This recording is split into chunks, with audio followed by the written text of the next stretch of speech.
a brand new day or a bright day. It brings a lot of hope, to every individual, every human that sees that opportunity. And just like a little child is born, and too much of hope that this child is going to be raised and they become someone great. Could be the president tomorrow, could be the governor tomorrow. We keep saying the leaders of tomorrow. Well, sometimes we see all of these thoughts that we share not really coming into fusion, where the leaders of tomorrow never see tomorrow to become leaders. Well, my name is Philip Pomo Gyukbo, and I say welcome on board with me on This Morning on ITV. Well, my thought just went to, how to make it great for Nigeria. We've always been looking at ways in which we can deepen our electoral process. And of course, we've had different chairmen, different levels, at different levels, making commitments on how to make sure we have transparent polls. And of course, this appointment of the new electoral chairman, INEC chair, and the person of Professor Josh Amopitan, is a healthy development, as we all see the possibility that there could be some changes or dynamic changes coming up, most especially when he made some promises, and which we call the imperatives of the pledges of the Amopitan. He made some pledges, of course, promises, let's call it vows, that is going to be an end to electoral, ambiguities that we've been having in the past. And he spoke about it, that elections will now be won at polling units and not in the courtrooms. And when he said that, mine went to a whole lot about what can really be deployed to make that happen. We look at the electoral reforms that we are really envisaging. We also look at the challenges of the 2023 election. That is really mind-boggling. A lot of youths, huge number of youths, came out en masse to participate in that election. That election was a historic one, but as we had it, we had some glitches, or you call them glitches, and all that happened in terms of the setback we had in technology, where we had issues with return transmission of results on IRF, and of course, return transmission of results from, the BVAS, even the collation, all that came up, all the higgledy-piggledy, if you agree with me on that, made some negative impact on the transparency of the 2023 elections. And again, till date, we are still questioning, what can be done in order to correct the anomalies, of the 2023 elections. And of course, the entrance of the new appointed chairman, Professor Josh Amopitan, may be looking into that direction, to correct it. Well, they say much is needed from whom much is given, and it's expected that he will hit the ground running looking at all of this. Voter apathy has been a trend that has been negatively affecting the electoral process, and some has also envisaged, although I would want to be in the toga of that, pessimistic view, where they envisage that even in 2027, we could also be having some worse situations in terms of voter apathy.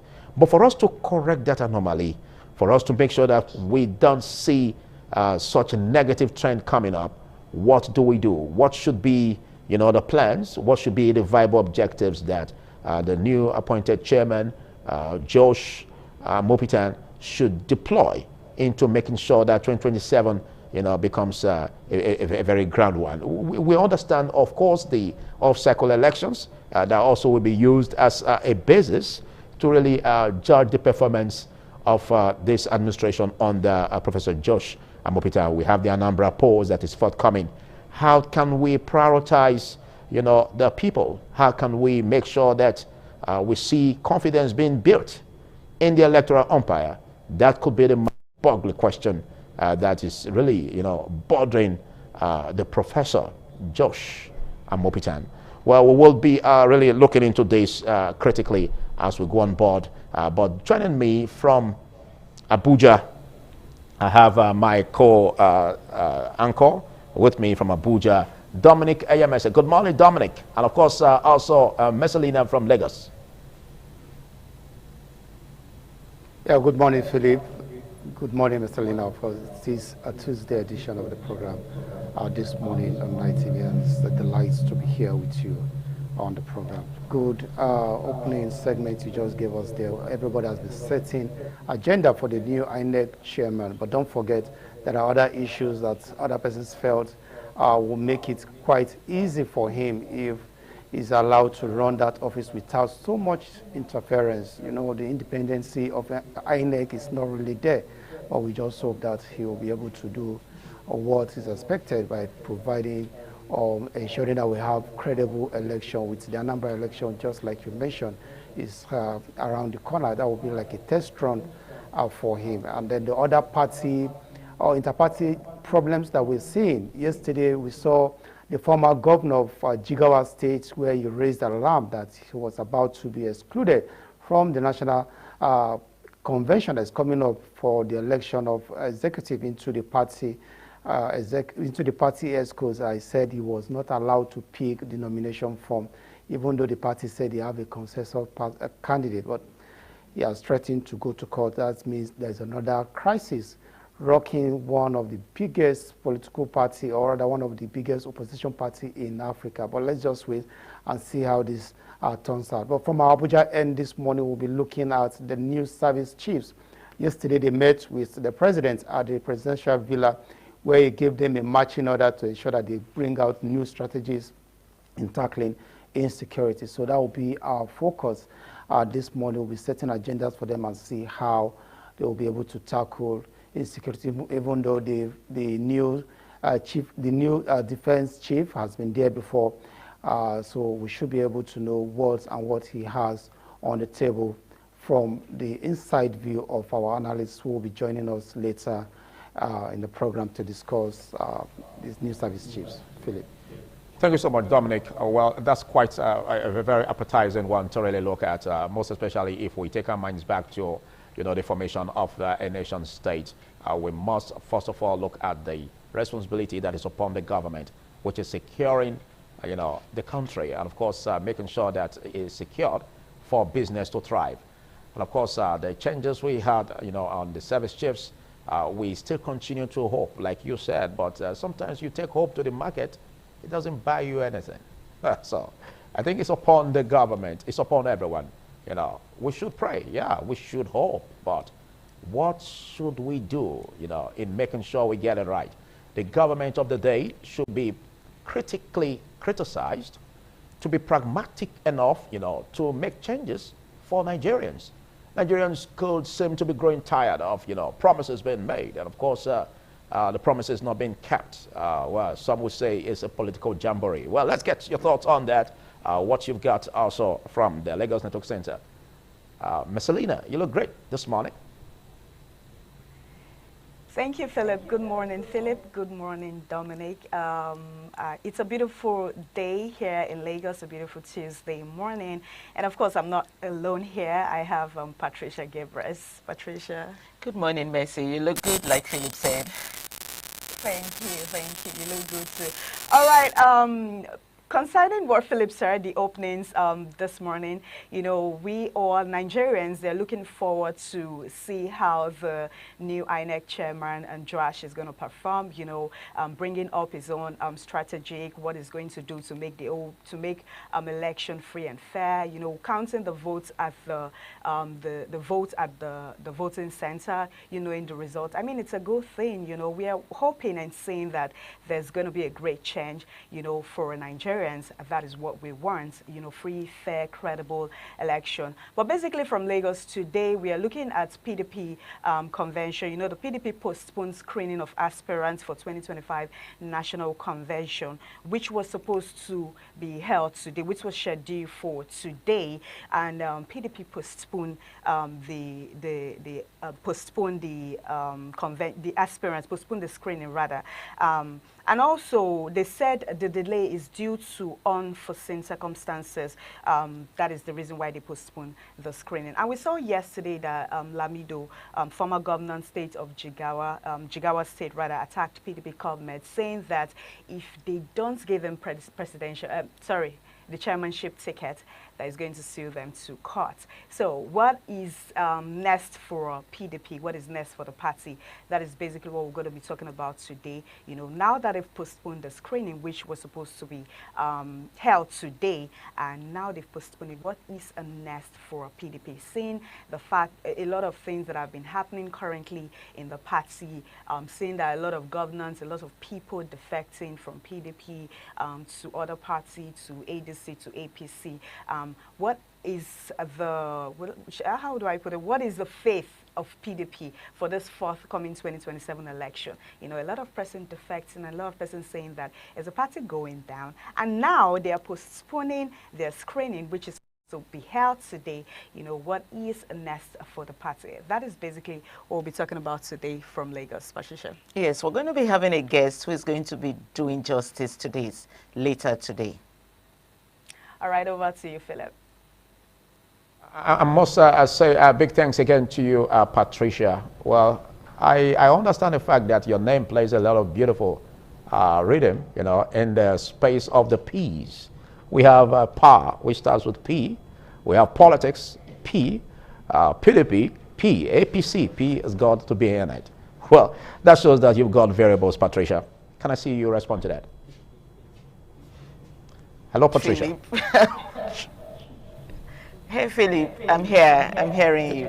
Thank you for just all the just to let you know that your name signifies a whole lot. If you talk about power, if you talk about politics, if you talk about APC, if you talk about, you know, PDP, your name signifies a lot. But I know you've got a lot to also look into, most especially as we are covering the space, as regards making sure that we get it right in our country. A lot of things happen, and sometimes we wonder, do we have the right leadership to take us there? Or what you see as the challenges that we've been faced with? I don't know if you have some thoughts on that. Yes, Philip, thank you so much. Thank you for all the praises. I hope they are good praises from you. Anyways, if you ask me, I think we do have the right leaders, but they are giving us the wrong policies that is not taking us to where we're supposed to be, let's say the promised land. And then the 2027 elections are coming. We're hoping that Nigerians will make a right choice of leaders, and then hoping that these leaders will be able to take us out of anywhere that we think we have found ourselves in a very recent time. To tell you the truth, Nigeria is a giant of Africa, and then so far so good. We're doing a little bit good in the place of politicking, because we just saw the concluded Cameroon presidential election, where we have Biya back as the president at 92. I don't think Nigerians would want to vote in someone that is 92, not healthy, not capable, because we see him when he takes a walk. You begin to ask, what kind of decisions will such person take? I mean, mentally, you know that he's not stable, because they keep whispering to his ears things to say, where to go, how to sit, and how to walk. But we haven't gotten to that stage in Nigeria. We still have capable leaders, and we believe that we'll get it right someday. Well, that's quite optimistic view from you, and big thanks, Patricia, for that. Just like the dictum says, follow who know road. Well, if someone is blind and leading those who are not blind, that's the irony of it all when it comes to politics, and of course, making sure that, you know, leadership takes the right position in governance in order to ameliorate the plight of the people. Well, we're going to be looking into all of this from the 3 network centers where we will be burning hard to make sure that Nigeria breathes fast in bringing development to Nigerians. We'll take a short break, and then we'll look at the pages of the newspaper. Don't you go away.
ITV, certainly the best.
ITV, certainly the best.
ITV, certainly the best.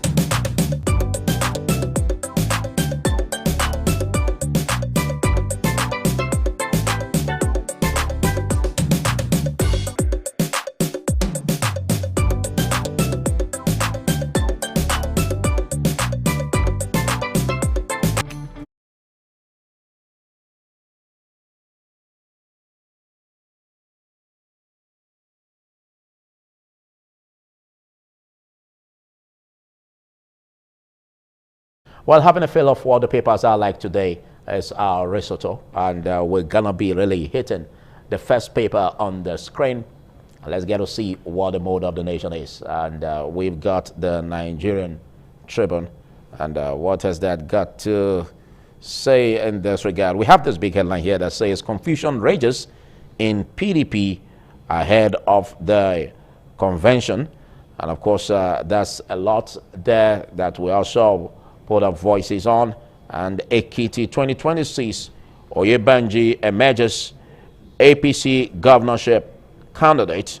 And on 2025 UTME, JAM releases results of 85 underage candidates. You get that on page 17. And we have this again. It says, Tinubu service chiefs meet, reviews security strategies. You get that on page 13. And let's get to see the next on the pages of the newspaper. The next on the pages of the newspaper, let's get the headlines on the New Telegraph. And it has this to say, I am being pressured to join APC, says Mutfwang.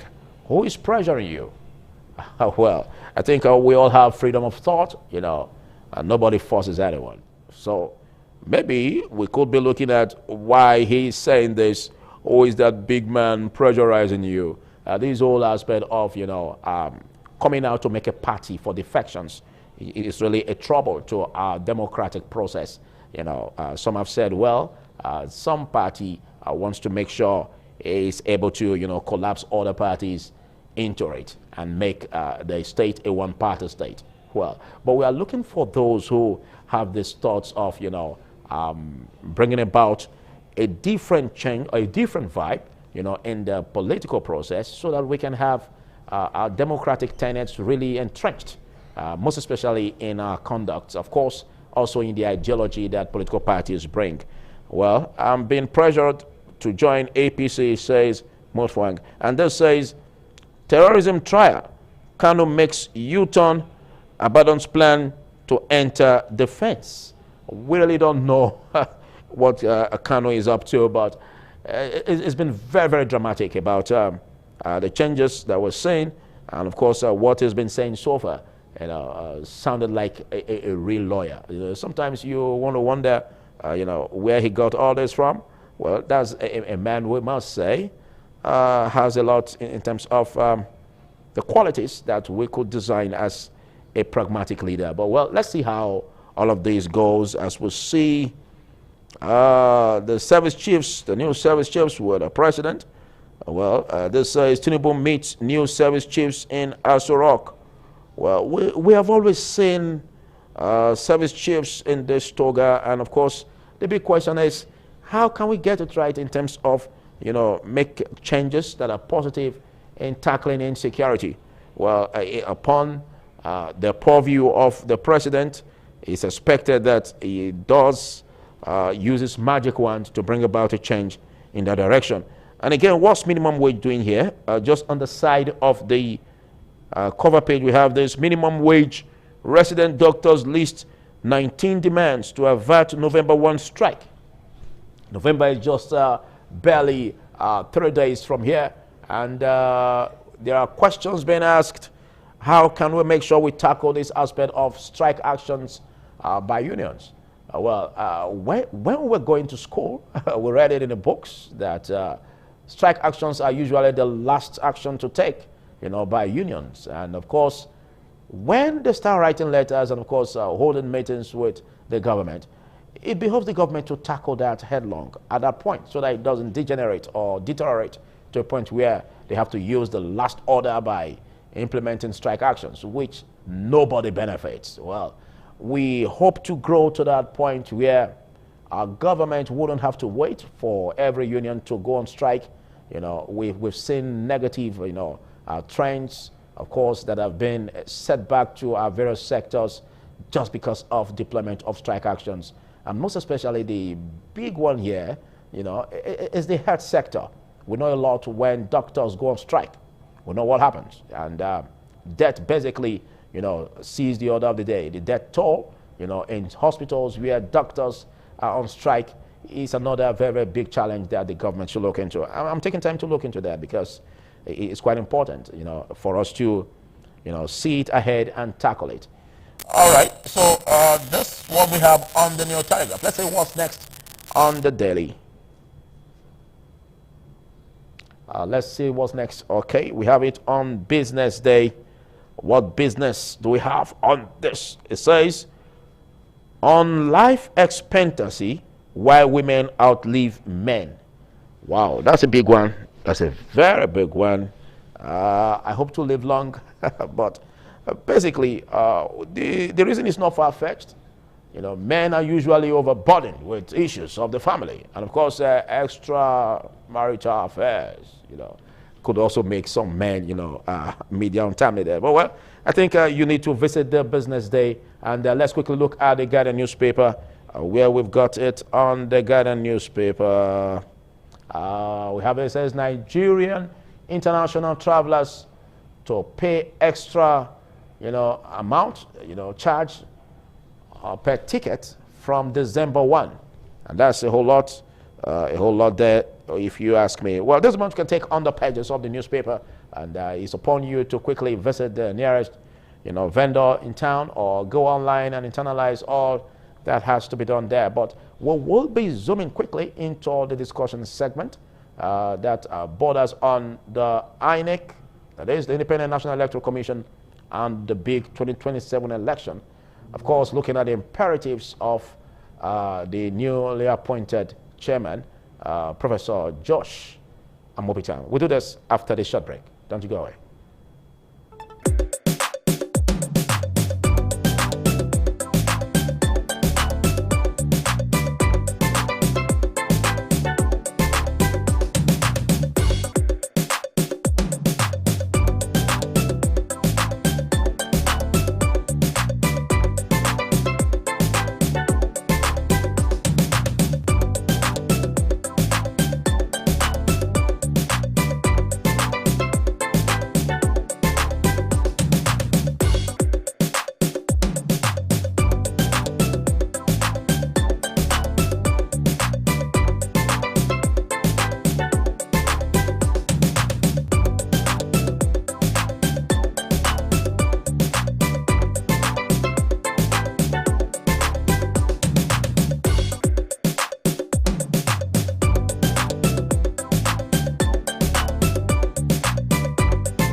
ITV, certainly the best.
ITV, certainly the best.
ITV, certainly the best.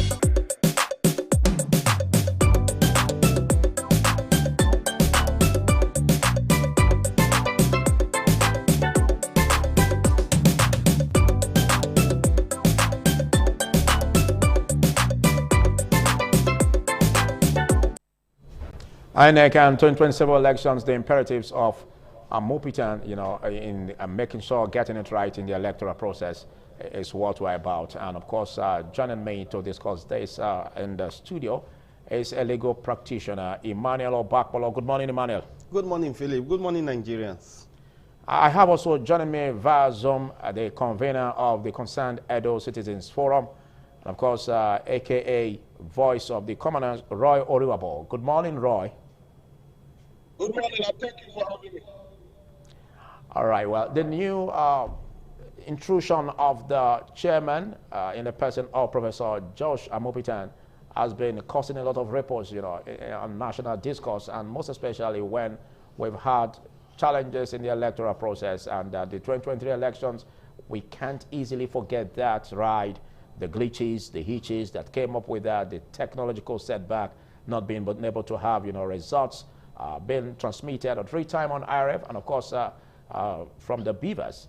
And this upon what the new chairman said, that gone those days when, elections will now be determined in courts, that elections will now be won in polling units and no longer in courtrooms. Well, when he said this, in an outing that he had a few days back, it gave a whole lot of attention, and that shows that the INEC chairman is ready to do the needful, hit the ground running. But again, some have also said, well, is this different from what other INEC chairmen said about why they are coming into office? There's this toga they come with, and of course that's seriousness. But well, Let's look at your thoughts on this. A lot has come up, and we need to get it right in our electoral process come 2027.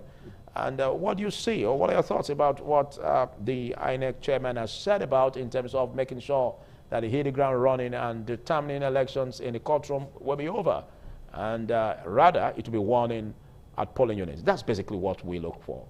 What do you see? I see the INEC chairman towing the path of previous INEC chairman, particularly the last INEC chairman, Professor Mahmood.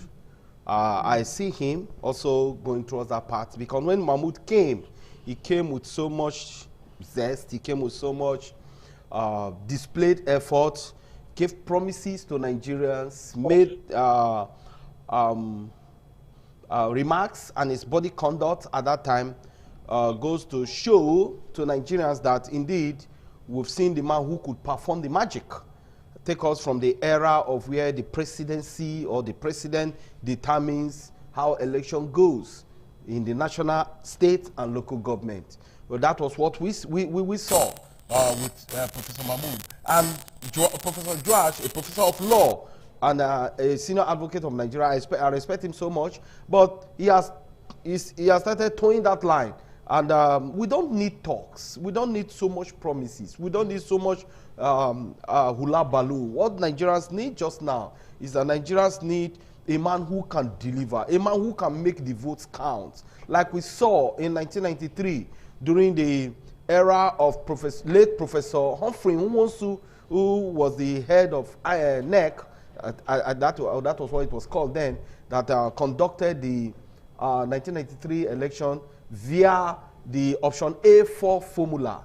We saw that that formula was what brought the magic, and that election, we know how it went. Despite the fact that the military junta annulled the election, the man was bold enough to still announce the winner, according to the records, facts, and figures that he had. So I also listened to Professor Joash, where he was saying that he will work with the National Assembly, and that brought a lot of confusion into my spine, because working with the National Assembly, we already have a National Assembly who are basically wanting to carry out the mandate, as they sing in their lullaby, where they call, "On your mandate we shall stand."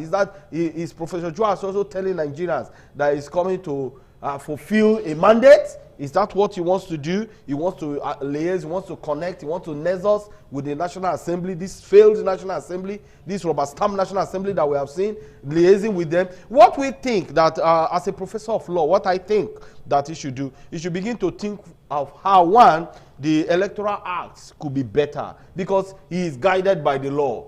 This present Electoral Act, I do not see him performing any magic. Rather, I see him towing the line of former INEC boss, the person of Professor Mahmood. So I think it should begin to bring something different on the table. It should begin to it should be public, not to say, "Oh, my office restrain me from this, restrain me for that." The office does not restrain him from anything. The office wants him to be opudential, if that is the word to be used just now. The office wants him to be transparent. The office wants him to be truthful and trustworthy by Nigerians. That is the office. The oath of office is the oath of transparency, the oath of trustworthiness, and the oath of doing things the way it ought to be, in consonant with the law. So that is what we want to see. We want to see him make difference. We don't want to hear him talk. We don't want to hear him make promises. We want to see the difference from the law, the angle of the law that he has proposed to National Assembly to amend, and not to begin to tell them that, "Oh, we have a mandate." That mandate, rubbish mandate. What he ought to do is to see how he could deliver Nigeria, how Nigeria could have a free, fair, credible, and transparent election. When that is done, Nigerians have a remark for him. Well, thank you. Professor Josh Mopitan has also made it clear that he is not working alone, but that he would also look into the direction of the National Assembly, making it right in terms of electoral reforms that are being agitated for. And of course, it's upon that we can begin to see that he could be having an opportunity to write his name in gold. But let's get your thoughts on what the professor is coming up with. Well, you heard what Emmanuel Bakwalo said, but do you see differently? For me, the matters are very direct. my position have not changed. I'm seeing the new INEC chairman as it's not different from a politician. I'm seeing like a man who is campaigning. I'm not to him that is no campaign after election. I've gotten the job. I expect him now to keep quiet. He should shut up and do what we expected of him, not to be talking as if it's a campaigning. The task before him is onerous. He must demonstrate that patriotism. By now, I was expecting by now he must come up with an internal reform. By even submitting a proposal to the National Assembly and say, these are some of the things I believe that will make an election to be very perfect or near perfection. But he's not doing that. He's busy campaigning from one place to another, like a typical Nigerian politician who is trying to defend his position that have been given to him by his dear brother, by his kindred. Therefore, he must know that Nigerians are today, we are clamoring for a transparent election. We are looking for credible personalities who can do this thing for us. As I said before, conducting a very free and fair election is not a rocket science.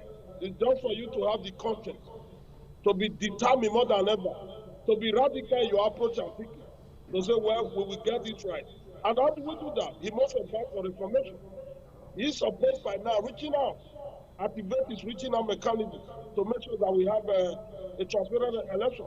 He's supposed to go back and look at the files that are available within his reach. He should do so by now, look at it critically and say, let me come up with a proposal that will make election to be better. Not the one that he's maroli, singing hallelujah, dancing up and down in the name of assuring Nigeria. We don't need all these assurance and assurances. Because this is not the first time we're having a professor as an INEC chairman.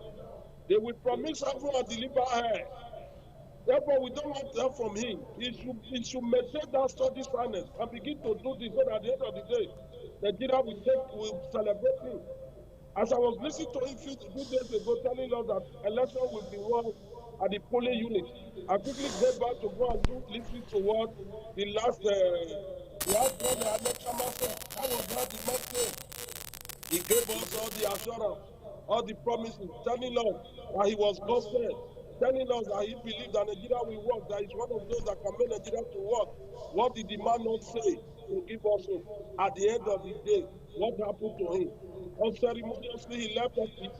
When he was being escorted out of the office, you can see the kind of song they were singing. Anytime I listen to him, I became very slave at that day, that the kind of song they were singing, that shows to me that the man was not transparent. The man was not effective. He was not dutiful. He was not able to convince to give us a viable election that we should celebrate. I will tell you, after his exit from office, what will people say about him? As of today, what are they saying about Mahmoud? I don't expect this the new INEC chairman to also be tailoring and working another dimension. It should by now. It's very fundamental by now to approach the National Assembly by a way of proposal and say, amend the electoral act for me. These are things I want to work with, not the one that he's not preaching Simon, like a typical Nigerian ourselves. He must be very committed to the progression of Nigeria. Nigerians are yearning for credible election, a free and fair election that will make all of us to be proud that we are Nigeria. We are not looking for somebody, we are not looking for a preacher. If we were looking for a preacher, we could have advised the president to go for one of the Nigerian leading preachers. If we are looking for someone who will give us Simon, we could have looked for a prophet to come and talk to us. If we are looking for a politician who will continue to campaign even when the election, the won election, we could have gone and pick one of the senators. But Nigerian government decided to say, let us go and pick this man because they believe in their own wisdom and knowledge that the man has capacity. He's a man of integrity. He's a man who has what it takes to give us a good election. This is not the time for him to be singing this hallelujah. He should be singing. Those who are close to him should advise him. He should talk less. We want to see actions. We want to see actions and determination from him. By way of reaching out to the National Assembly to say, let us amend the electoral act. These are what I'm bringing on board.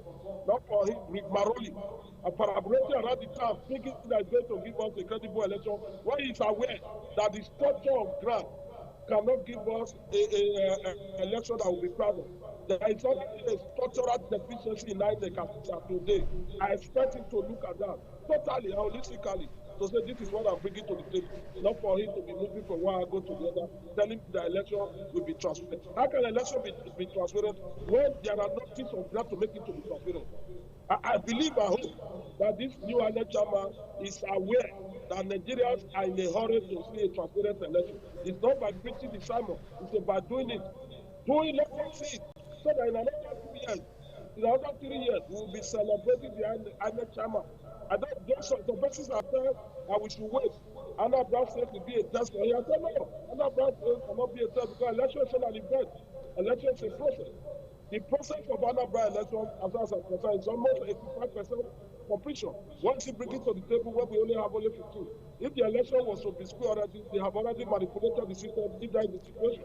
But as of today, the new INEC chairman must show that capacity. He must show that willingness, that perspective, by way of coming in with a proposal to the National Assembly to quickly, as a matter of urgency, work on the Electoral Act so that it will give him a platform.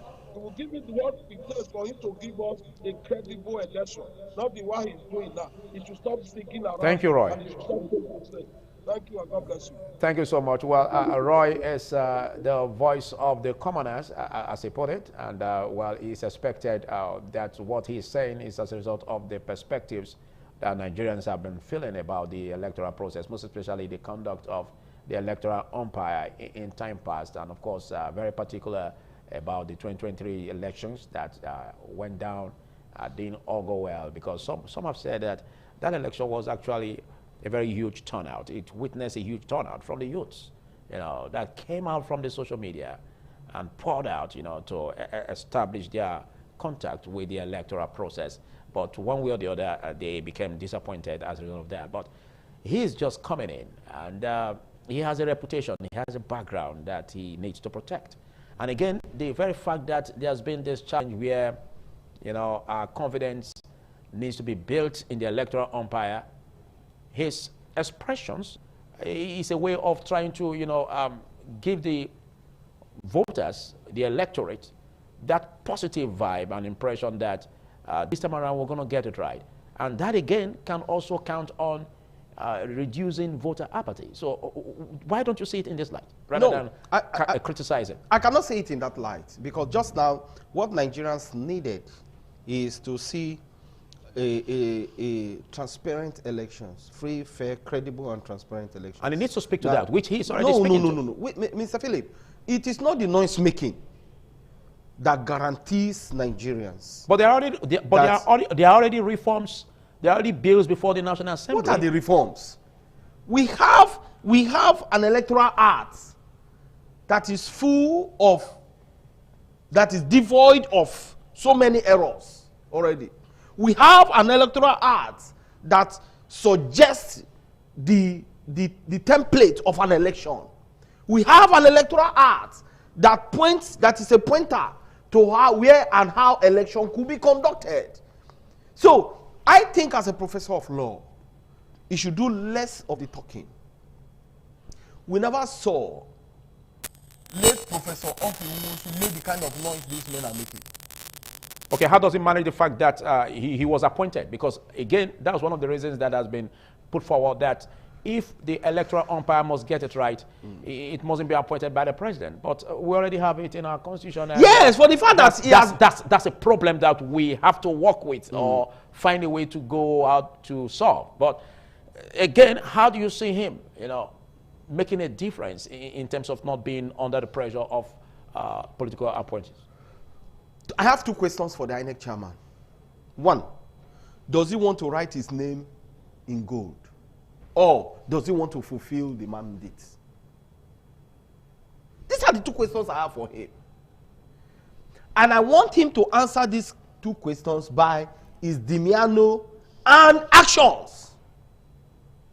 And not the noise making that is already, like my co-panelists put it via Zoom. The man is already campaigning. So I want him to sit down and look at the books, the INEC rules and regulations. How, as a professor of law, he should know better. What do we do? And how do we make these rules and regulations to be binding on us, himself inclusive? That it becomes a law, not a mere cosmetics, as we saw during the last elections, presidential election, that even the court told us that they were mere cosmetics, that they can cherry pick. And they can, the chairman. Okay. And that resulted to what today they call glitches. I want him to carry out an internal investigation to tell Nigerians what really happened in the last presidential elections. The glitches, technical glitches they told Nigeria, what caused it? How and when and how and where did it come? Particularly with the presidential election. Because we never saw those glitches with other elections. We only saw it with the presidential election. He should come out, he should carry out an internal investigation and come out and tell Nigerians this was what happened. Tell Nigerians the truth to be transparent. After that, we will know the direction himself is going. But he can't be attending to that when he wasn't the INEC chairman. He can't be attending to that, but he can attend to noise making. Okay, I giving think Nigerians what you are saying is he should learn from the lessons of the past. Yes. And find a way to close the gap, so that we don't have a recurring, a reoccurrence. I want to of hear that him. anomaly. I want to hear him say, I have a proposal of how the election could be transparent, free, fair, and credible. I want to hear him say that. I have a proposal. I have put my proposal to the National Assembly, and this is the proposal. I'm making it public to Nigerians. This is the proposal. Nigerians should look at it. I want to hear him say so. I want to see him do that, and not to come and tell Nigeria, oh, elections will be won at the polling units. Look, Wilson, Philip rather, that is another trade. It is an invitation to treat. Nigerians are not interested in an invitation to treat. What Nigerians need just now is to see a man who could make a difference. Just like Professor Humphrey, late Professor Humphrey Nwosu did. See, we don't want a situation. We want to see before INEC could announce the elections, the results of the elections, Nigerians have already know who won the elections. That is what we want to see. We don't want a situation where a man will come and begin to make noise, and at the close of the day, we will see something directly opposite of what he has told us, and they will begin to bring up defenses, because every one of them now seem to have a mandate, himself inclusive. So INEC chairman Professor Joash Amopita cannot convince or confuse me just now with all that he is going about, making campaigns, going about telling people who want to listen to him, trying to deceive Nigerians again. Nigerians cannot be deceived. I want to see him do something different from what Professor Mahmoud did, but just now he's towing the same line with Professor Mahmoud, and I see him going the same direction. Maybe this time around, Nigeria could fall into the deep blue sea. Well, I think it's better we see from the optimistic point of view that a glass is half full rather than calling it half empty. Well, away from what Emmanuel Obakpolo said. Let's get you, Roy, the voice of the commoner, once again. You understand the fact that there has been some challenge, as a result of making sure that the electoral umpire INEC is truly independent.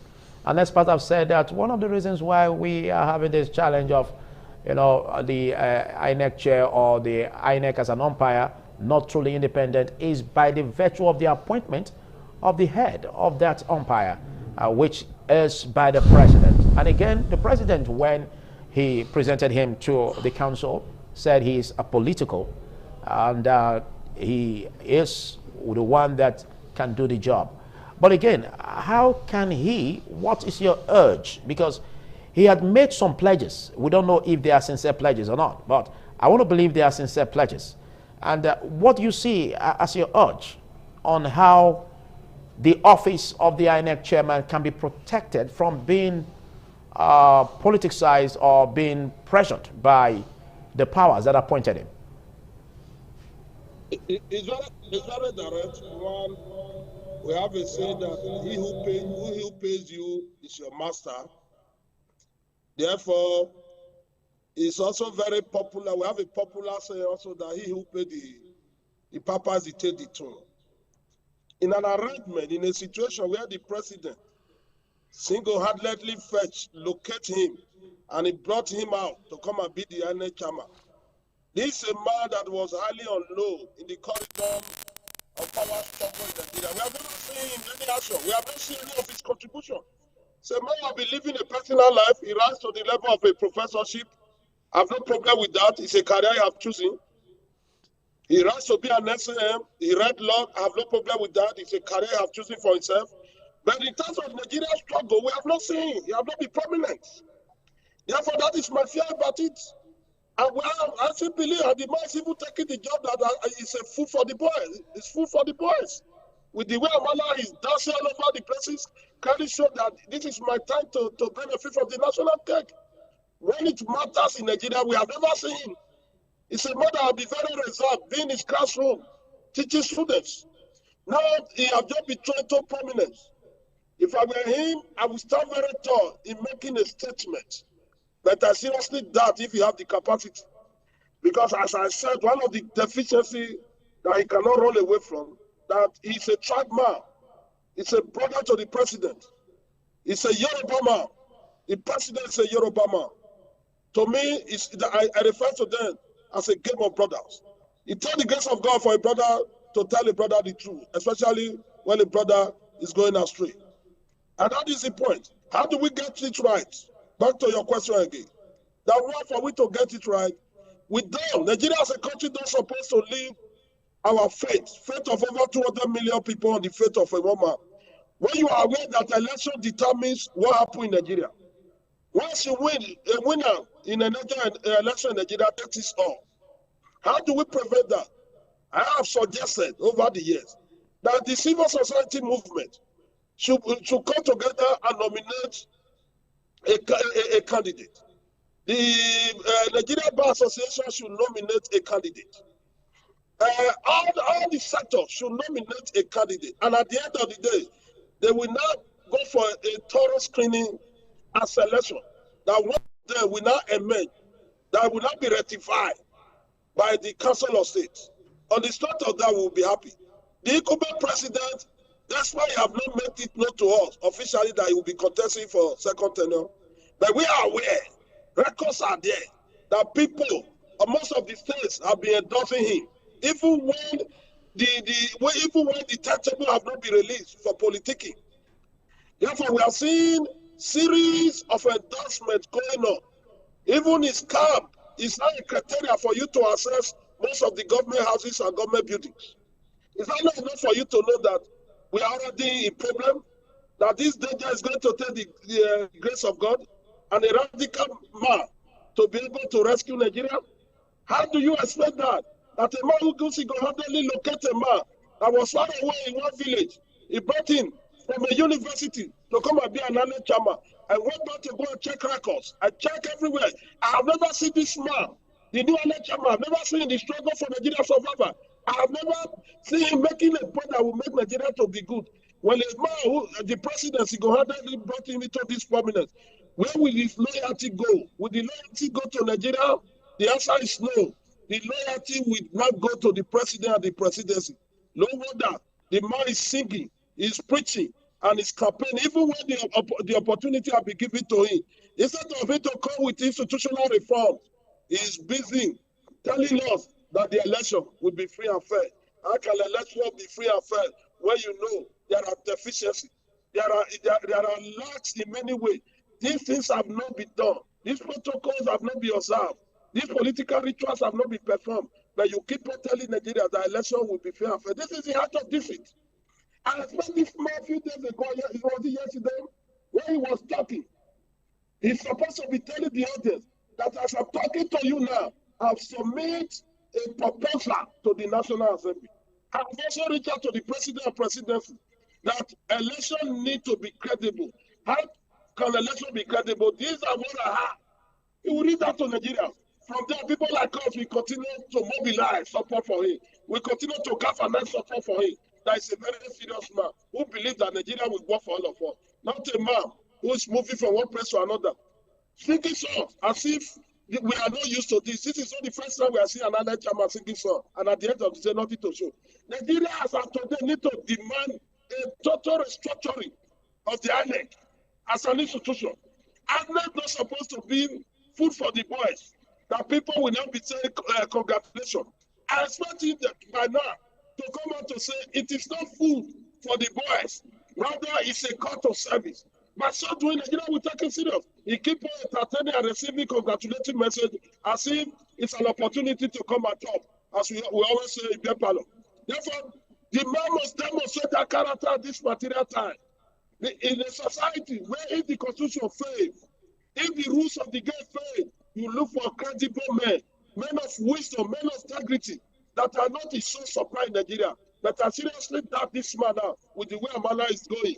I don't want you should talk less and be more focused on actual idea or on what will deliver us in this country.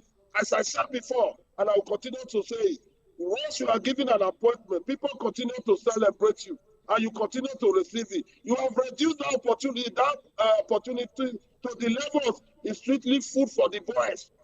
It is no longer call to service. He must see it as a call to service. His loyalty not supposed to belong to the president and the presidency. The loyalty should be for the Nigeria and Nigeria state. It's only there that we will get it right. As a matter of urgency, that makes people come on him to immediately come up with a proposal that would make Nigeria election to be credible. And these are the questions I was expecting from the National Assembly that the day he was free, to ask him, what are you bringing to the table in terms of how our election will be free and fair, transparent, and people will be willing to accept it. You cannot just come and say election will be won in the polling unit. How are you going to do it? We must ask questions. How are you going to do it? We want to hear from me. He cannot continue to be giving up this bogus statement. Election will be free and fair. When he's not ready, he's aware that he's not even ready to do something good. But he continues, if he's deceiving Nigeria needs to rise up now and call on him. Thank you. Well, let's shift our attention on litigations that we've been having so far. You know, that seems not to be making the records the way it should be as regards, elections, and of course what the people have really given, the mandate they've given to a particular candidate. It's not robbed of them.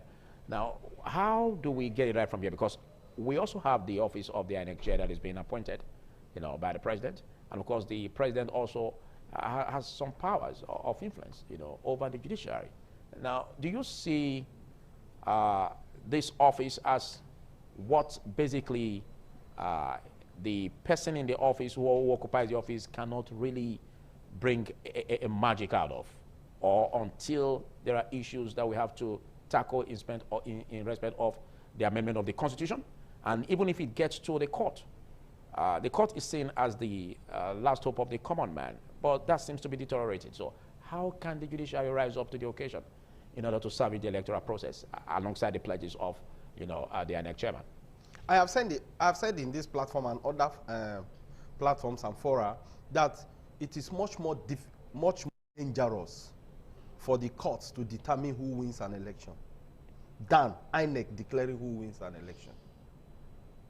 What does that mean? It simply means that if INEC puts its house in order and conduct a free, fair, credible, and transparent election against all odds, there will be no need for the court to determine who wins an election. Again, I tell you, the office of the chairman of INEC is not what makes the difference, but the person that occupies the office. Oh. Against all odds. Okay, but don't forget what was said. He who pays the piper dictates the tune of the dance. How do you expect him to rise above board on that? INEC is an institution. An institution that stands on its own.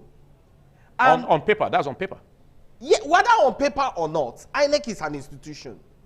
On paper, we are made to understand that INEC is an independent body. But yeah, we have the president solely appointing who becomes the head of INEC. Does that make it everything to be destroyed? The answer is a no.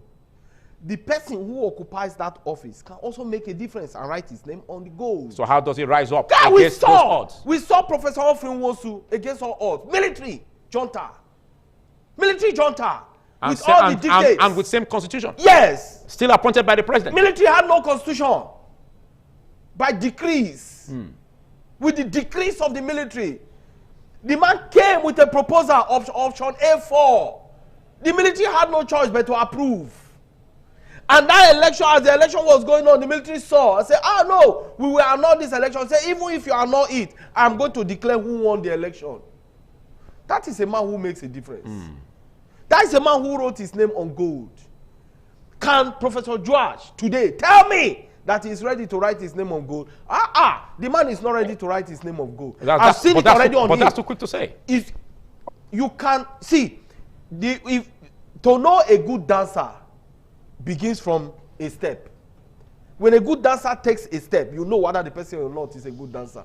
Already, Professor George Amopita has shown to us, to Nigerians, those who are ready to look at him very well, read his Dimiano, read his actions, read what he say, already know that he is not going to do that. Because look, there is no proposal on ground by him. Even if he just occupied the office few days ago, there is no proposal on ground from him. There is absolutely no difference. Instead, the man has gone on a bizarre of making noise. He has traveled on a solely road of noise making, telling Nigerians this. I repeat, we saw previous INEC chairmen who made this kind of noise.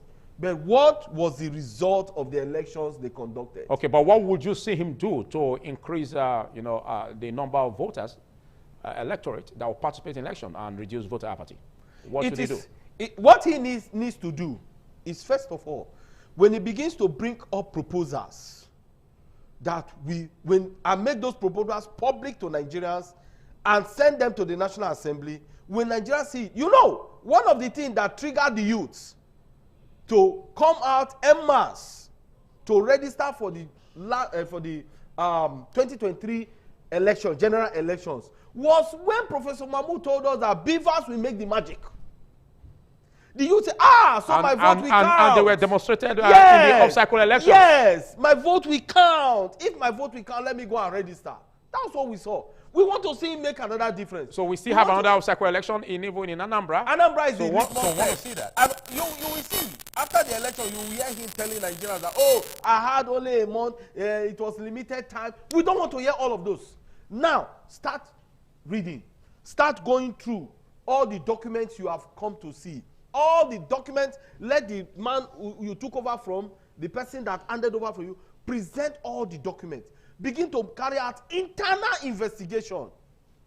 The REC from the various states, invite them to a meeting. Tell them what you want. Tell them who you are. From day one, make them to know your personality. Not the one that is just making noise. Before you know now, you begin to travel, get traveling allowances, travel here. He will tell you they are going to Switzerland to go and do this. You don't need any Switzerland. Everything you need to perform as INEC chairman in Nigeria, they are all here with us. Our style of democracy is different from the democracy that is practiced in Switzerland. We don't need all those summits. Those summits will not yield any result. It's only traveling escort for the boys coming from the big men. So what he needs to do, make all of those proposals. Begin to ask for opinion from Nigerians. Begin to ask. Let the people put up what you think reforms, suggested reforms that could make INEC as an independent body perform in future elections. That is what we want to hear. But just now the man is just busy doing nothing from nothing. And the truth is this, you cannot put something on nothing and expect it to stand. And so I do not see him standing tall to say, look, I want this election, forthcoming elections, to be free, fair, transparent, and credible. I do not see him doing that. Because already, like I did say from the outset of this program, is that the man has taken a step that suggests a direction that former INEC boss, Professor Mahmood, went. So we are using this platform, this opportunity to tell him, look, watch, hold on, take a break, and begin to go back and look at what the books say. Look at the law. Thank God he's a professor of law. So if Providence has it that a professor of law is now the chairman of INEC to conduct free, fair, credible, and transparent election, he should know that the mandate that is on him just now is that what Nigerians want to see, that there is a free, fair, credible, and transparent election, and not the one that he will go and do the mandate of his appointor. Okay, we don't want to see that happen.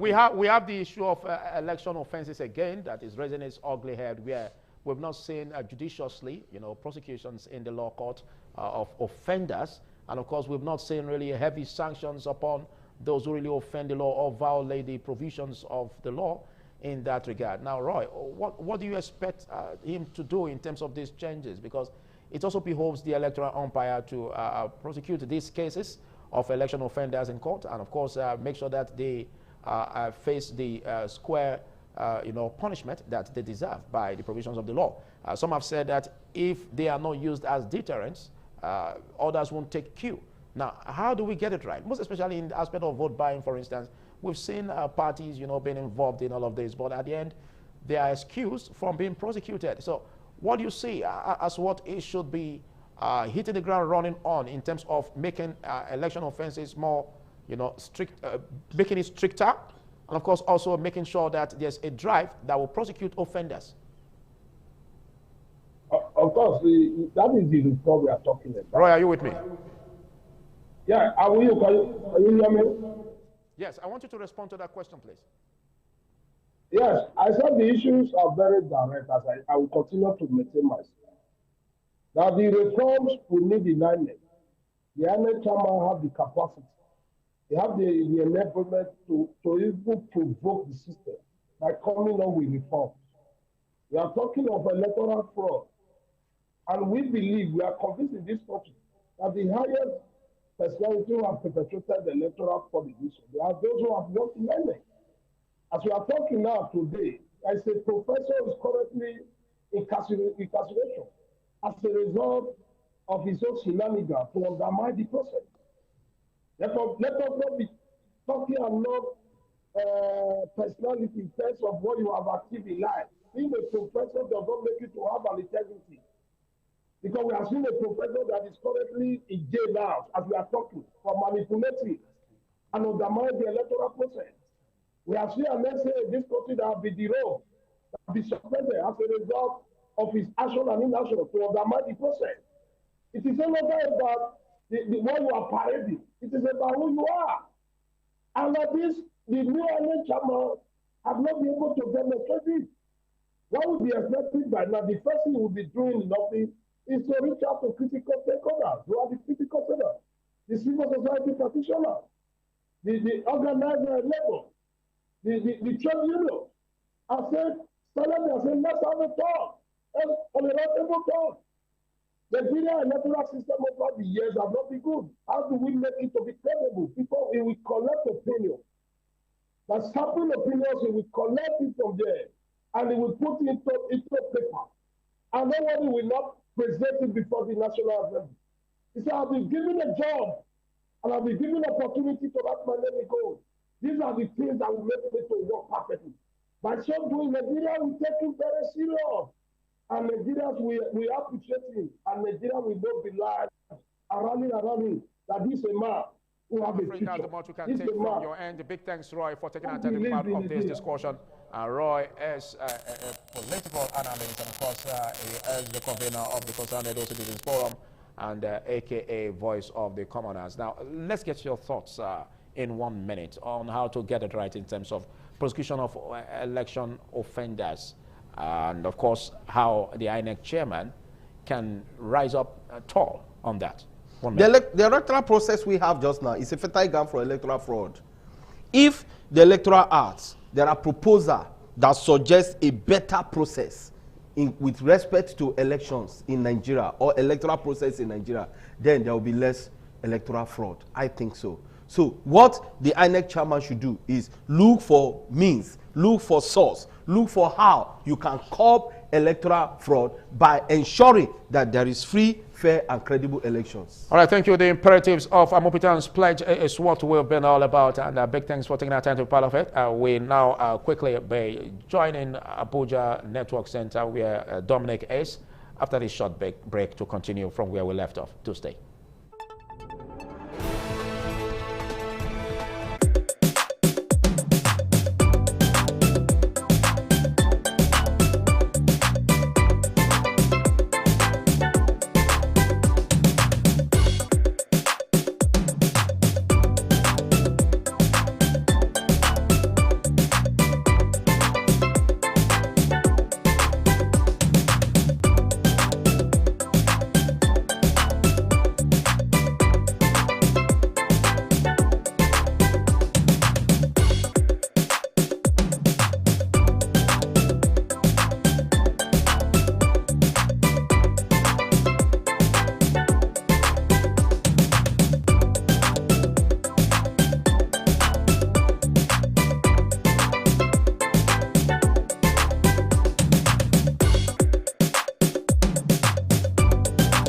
program this morning on ITV. It's now time for us to discuss security matters. Like we said earlier, the president met with the new service chiefs yesterday at the presidential villa, where he told them to go and strategize and see how to improve the security in the country. And so many persons have been setting agendas for these new service chiefs in terms of bringing out new ideas to see how to tackle security.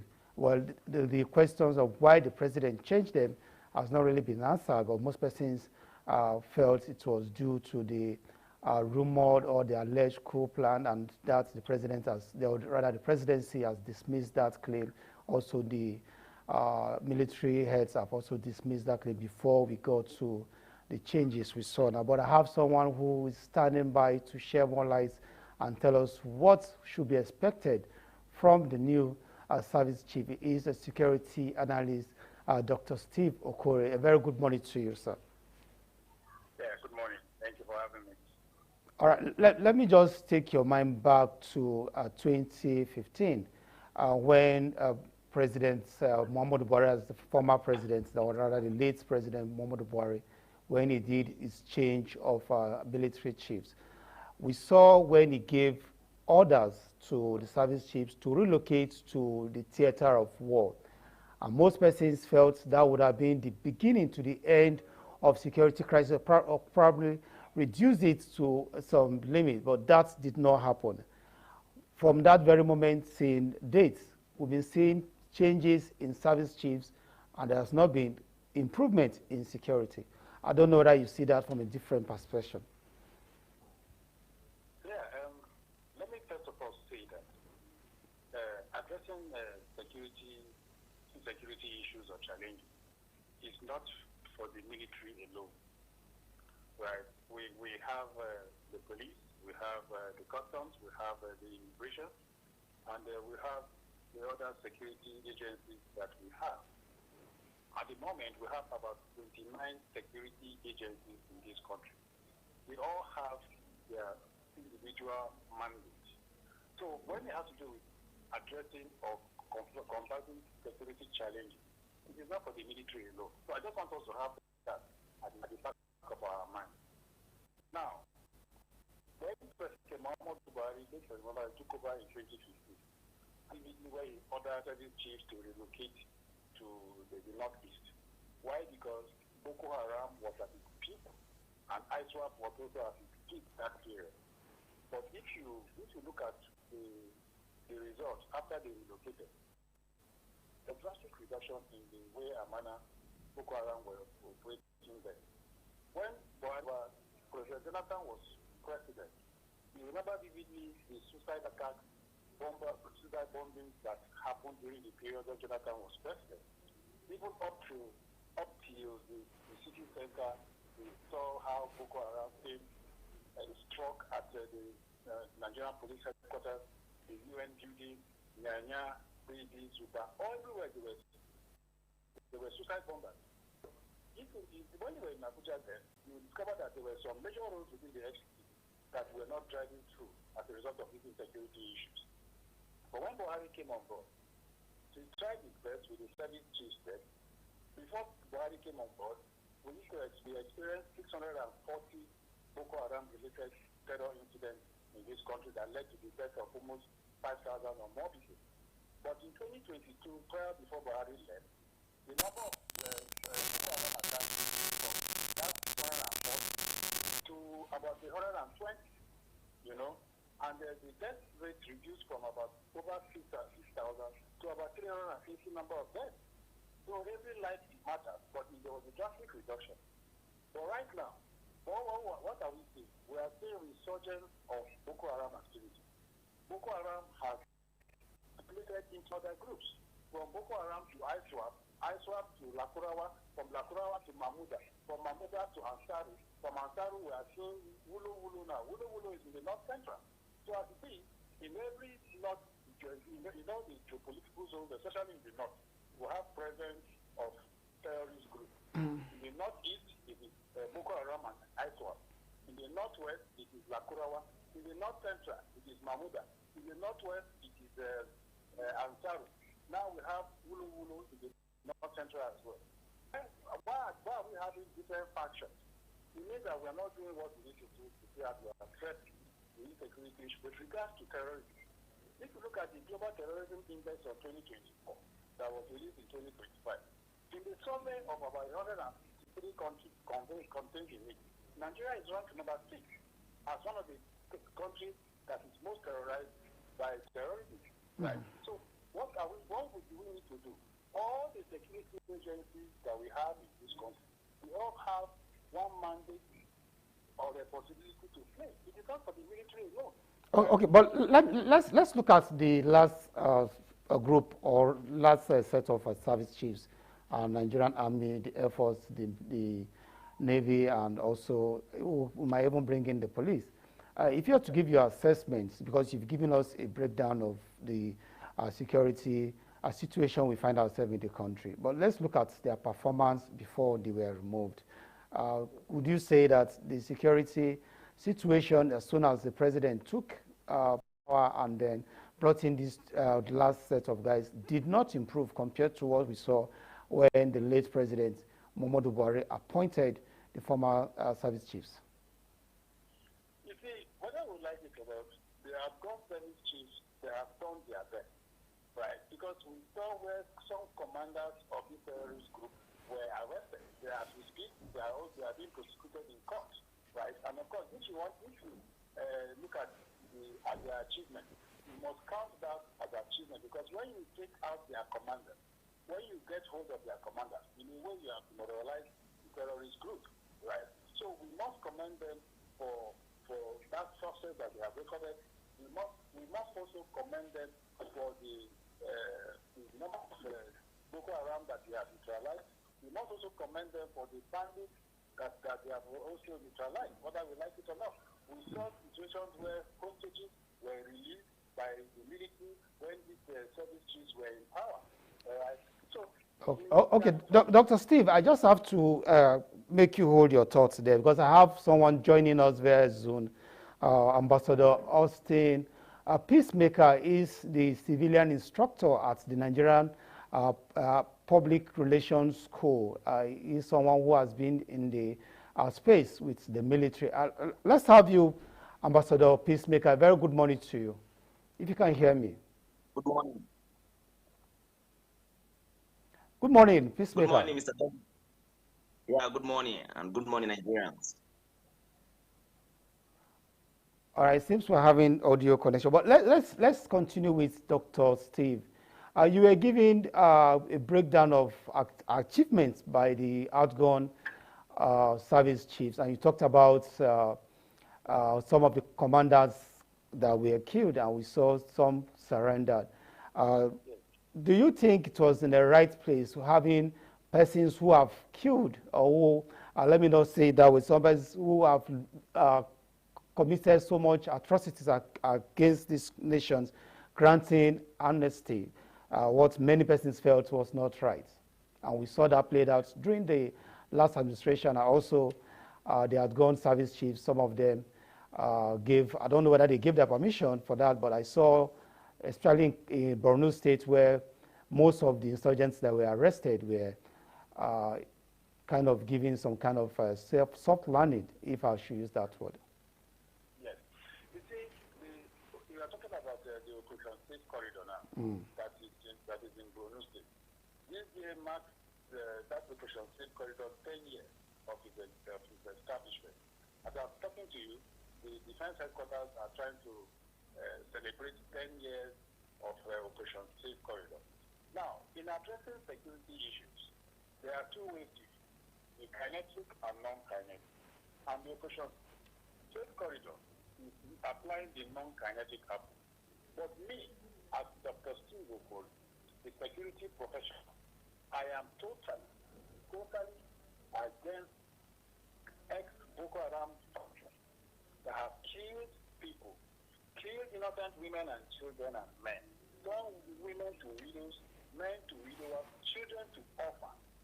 At the end of the day, rather than facing the penalty, rather than being punished for the atrocity, for the mayhem that it cost Nigerian citizens, they are being pardoned by using the non-kinetic action, by telling us that they have repented, now they are not going back to their old ways, they want to see how to reintegrate them back into the society. Now, if that is to go, how would that now serve as deterrent to some individuals that are out there that have intention to go into crime? It's when criminals are punished and people see it. And so this person was in this committed social acts of criminality. As a result, he was sentenced to either 20, 30 years imprisonment, or he was sentenced to life imprisonment, or he was sentenced to death. Right? So why should we now begin to look at that? I know that the Terrorism Prevention and Prohibition Act that was enacted and has gone through process of amendment, changing the penalties contained in it, they do all this so that the penalties will be severe for people that go into acts of terrorism. Let me tell you something. In the Terrorism Prevention and Prohibition Act, there's a section in that act that says that anywhere some group of Nigerians gather to begin to see how to think or plan for carrying out acts of terrorism and not necessarily executing it, the minimum punishment is 20 years imprisonment.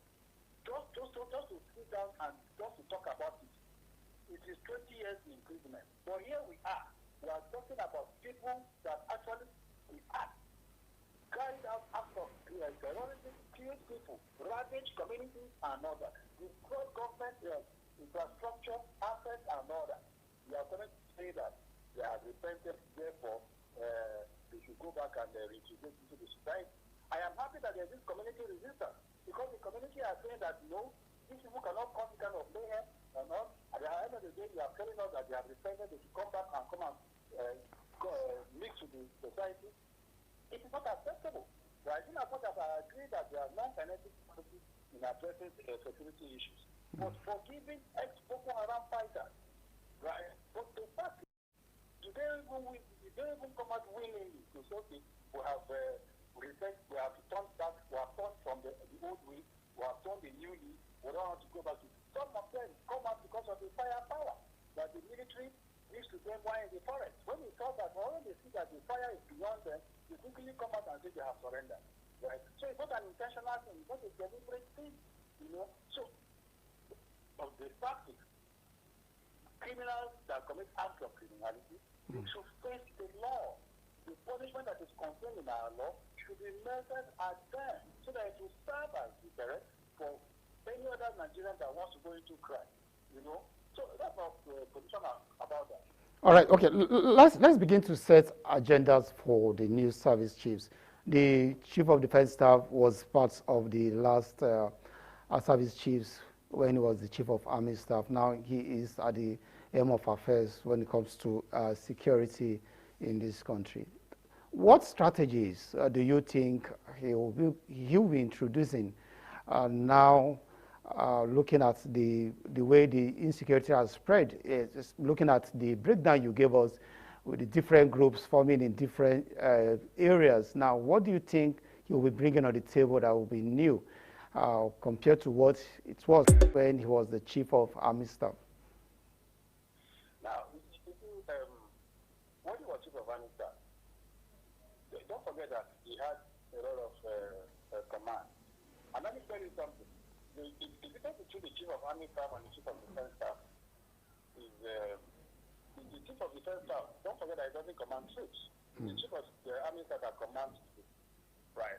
Though the Chief of Defense Staff is rank is higher, but when you talk about the command, the command and control, it is within the purview or the hands of the Chief of Army Staff.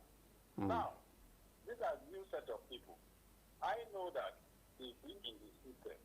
They know or have the institutional memory of the military, right? Like the Chief of Army Staff was the commander Operation Hadinka in the Northeast and all that.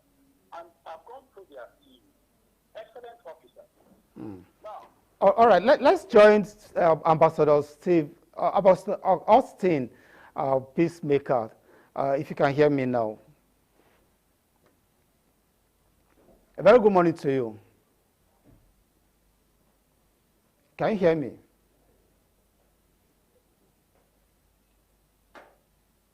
Very good morning to you, Ambassador Peacemaker.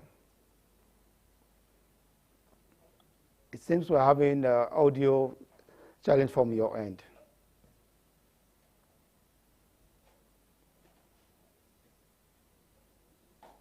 All right, Dr. Steve, let's continue with your thoughts on what should be expected while we get Ambassador Peacemaker on the line. Okay, I expect new strategies from them. I expect new approaches from them. I expect fresh energy, right? Because they are young officers, whether we like it or not. They are no more than 53, 54 years of age, right? But in as much as I expect all these new ideas, innovation, strategies, and don't forget that they are deep-rooted challenges. They are deep-rooted challenges. Are we ready as a country to see that these deep-rooted challenges are addressed? Number one, poor funding. Whether we like it or not, the Army complains of poor funding. Right? In as much as their budget is 4.91 trillion naira in the last budget, they still complain of poor funding. Number two, weak intelligence. Intelligence is so weak because these criminal elements are only ahead of our law enforcement. And that is why most times we are reactive rather than proactive. Right? So weak intelligence is also a challenge. Another challenge again is corruption. Whether we like it or not, there's corruption in the system. We see the kind of money that they spend, the kind of properties that they own in this country, right? So the National Assembly should be up and doing. The National Assembly has the constitutional mandate to check, to carry out oversight function on NDA and including the military. It's not for the National Assembly to appropriate money to the armed forces and just leave it at that. We should ask questions. This money that we have appropriated and was released to you, how well did you use it? Did you use it judiciously for the purpose that the money was meant for? We think it is in this country that you see 7 military officers and millionaires. All right, Dr. Steve, we have to go on a short commercial break. We'll return to you in a short while. All right, we'll take...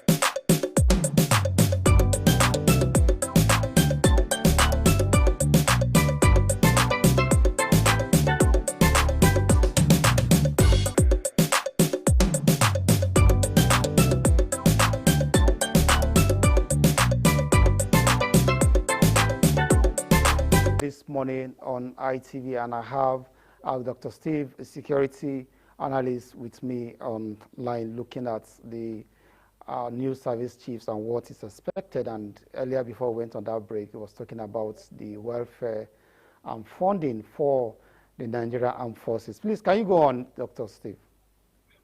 So, as I was saying, there are some deep-rooted issues that we need to have to address for this new service chiefs to succeed, right?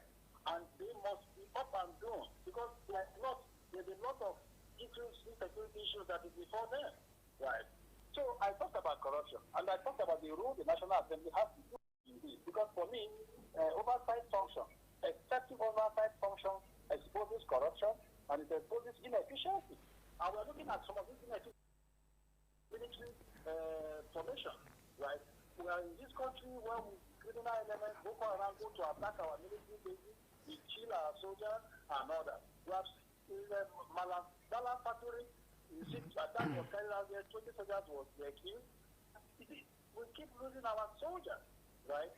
Outside the civilian population that these criminals kill, we also kill our soldiers. Just take a trip to 44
social media. How should such a sensitive matter, a classified document, leak to the extent that it is on the social media platform everywhere? So the media will have camouflage in the system. This camouflage should be fished out by the head of authority. Right? So we as Nigerians, we know what to do. The mandates of all the security agencies are clear. And they should live up to their mandate. We shouldn't have a situation where Nigerians, people are paid taxpayers' money for failing in their responsibility. So the issue of the idea of synergy, it is not new within the security framework. Right? The army knows that they must work in collaboration with the Navy, they must work in collaboration with the Air Force, they must work in collaboration with the police, and so it's applicable to all these other security agencies.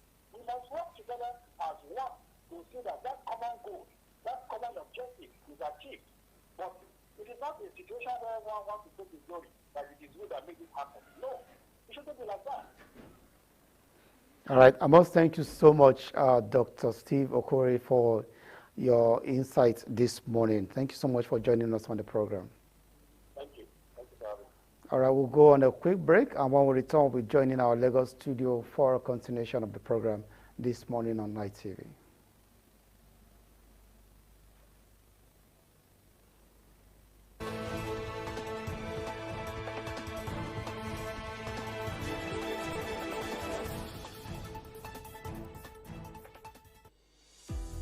The next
look good again. Thank you. All right, our guest this beautiful morning that would be helping us analyze our topic for today is Mr. Chris Osesa. He's a public speaker and also a political analyst. Hello, Mr. Chris. Good morning. Good morning. Thank you so much for coming. And thanks for having me. And I must say this, it's amazing seeing how beautiful you would look, and then it's just awesome. I'm sure Chris is trying to pull our legs this morning. Good morning, and thank you for coming. Yeah. All right, this beautiful morning from Lagos, we'll be talking about the PDP. PDP postponed screening of aspirants for 2025 National Convention. What is next for the party? The PDP's committee organizing its 2025 elective National Convention, the NCOC, has postponed the screening of aspirants that was scheduled for today, 28th of October 2025. The statement by the NCOC, chaired by Amadu Umaru, the governor of Adamawa State, said the delay is due to unforeseen circumstances. And also the party earlier has set a deadline for submission of a non-expression 20 October screening. The itself is due for 15th in November 2025 on Oyo. The postponement comes amid internal tension. There's debate about consensus candidacy for chairmanship, zoning, and litigation within the party. Why this matter sector. The screening is a key step of renewal party national as well for this screening in particular for PDP. And yesterday we also saw that the Lamido, Alhaji Sule Lamido, the former governor of Jigawa State, where he came out to say that if I am not given the chairmanship ticket, I'm going to sue PDP to court. Messelina, you just PDP on down. But let's go to Mr. Chris, or what Mehmet said about what transpired. Let me quickly ask you this. Would you say the postponement is a reflection of unresolved internal division or disagreement within the PDP leadership? Well, it's sad that PDP is locked down in this kind of confusion in all of that. And obviously, yeah, the postponement is due to the internal tension, so they try time to see what you can do. And like claiming here of the PDP 98 when PDP was formed, but he also has a fault line in this partnership and what labor that does not want the convention to go on ahead. All right, so there is a conflict. They're just trying to manage it to the bare minimum, and in fact, just a few days ago, they still went to court. The chairman and the secretary went to court to determine who has a right to certain powers and all of that. A whole lot of house of commotion. So that's what is happening in the PDP right now. And then you want to think there's a mole too planted in the party. Obvious. Even there's no mole anymore, because even the mole are very conspicuous. All right, everybody has saying PDP has lost its guard. You know, I remember Tambuwa the former governor of Sokoto was saying that he will stay in the PDP while he works for ADC. He said it openly, because Wike did that while he was in PDP. He worked for APC in the last presidential election, and then 4 other governors were in the PDP, and they work for other presidential candidates outside the PDP. So it has become like a national song. The city is not allowed, so it's like free for all. So there's no mole in there, whatever. I mean, it's an open. I mean, who will you call the mole? Wike? Wike is singing it in the media. He's singing it everywhere. He's making it obvious. So there's mole, but it's open. It's an open thing. So. Okay. All right, Mr. Chris. Some members say the PDP is struggling to defend its identity since 2023. Does this postponement reinforce that perception? 2023, maybe they should take it back since 2015. 2015. Yeah, that's when PDP lost it. All right, they lost it then, and then they're struggling to get back to where they used to be. At some point, PDP was the biggest political party in Africa. All right, and then back then they boasted they would stay in power for 60 years. All right, but they lost it at some point, and then they are struggling, and they're really struggling. Some people have suggested to PDP to rebrand name and all of that, but they still feel the name PDP is still viable and all of that. But sincerely speaking, with the way PDP is right now, the fact that the struggle for the internal cohesion is failing by the day. All right, and if Nigerians are seeing you that you cannot hold yourself together, how then would Nigerians trust you with the nation? All right, so the fact that PDP is struggling big time internally, all right, is just taking them out. So the party is dying from within. So the rot from within is beginning to show, on the outside. Nothing is holding. National Secretary, they had to go through the court, up to the Supreme Court to resolve that. Eventually, who emerged as National Secretary is not in line with the majority stakeholder of the PDP. So that itself is a big-time issue of PDP. They will struggle with that. And then, if you must know, the current National Secretary is in the hand of Wike. And that's a dangerous place for PDP. Oh, because it's in the hand of Wike. Oh, yeah. Oh, yeah. Are you serious? Oh, yeah. Because Wike pushed that fight. He pushed that fight, and he ensured Ayaun remains the National Secretary of PDP. And so you think Ayaun will be reporting to Wike? It's Wike's boy. He's known to PDP. He's known to everybody, because in the first place, Wike made him secretary. But Ayaun left the office to contest for governorship. So he lost out and he came back. All right. And then, in fact, one of the reasons this Enugu governor, Peter Umba, left PDP was because who they brought up to replace Ayaun was someone with the consensus of the Igbo clique. So, and eventually, the guy lost out.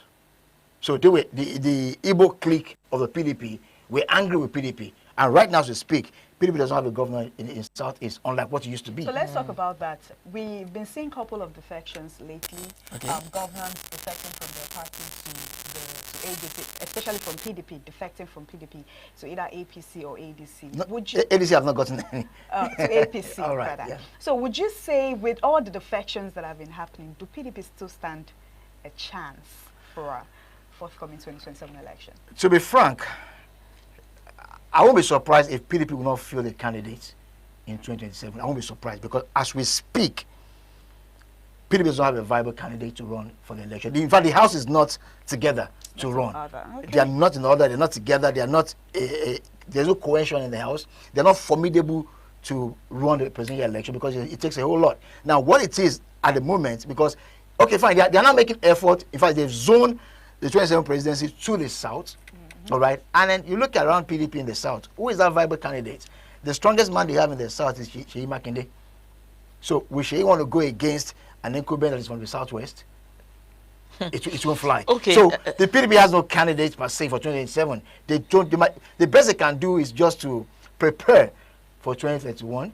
All right, and then see how they can clinch around power. So they should forget about 2027. No, it's far from PDP's reach. No, you never can say this. It's obvious. You know that they're trying to strategize and. Anyway, we heard Wike saying that they can't sideline him. They can't win. They can't do anything positive if they sideline. What's your thinking? Member, that's still. Well, by the rules of the party, he's still a card-carrying member of the PDP, and there are certain, caucus meeting that you call for in PDP that we have to be there. Yeah, that's what he said. They can't sideline a him. former governor, so there's a place for former governors to be in, all of that, and you cannot just sideline him. And now, Wike did not become what he is in PDP overnight. Now, when PDP lost power in 2015, the party will have gone to the trash can. But for Wike, that fought all the way, sustained the PDP financially, even in the public space and all of that. He did everything. In fact, it was funding PDP. PDP lived on Wike. So with that, it negotiated and then, secure power around PDP. So it's using well he spent his money. Was that his money or the money of the Rivers State? Well, it was Rivers State money, but it was the one facilitating the money.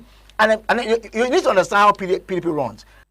PDP had about 28 governors, and the PDP structure are funded by governors. You understand? Particularly going to a presidential election.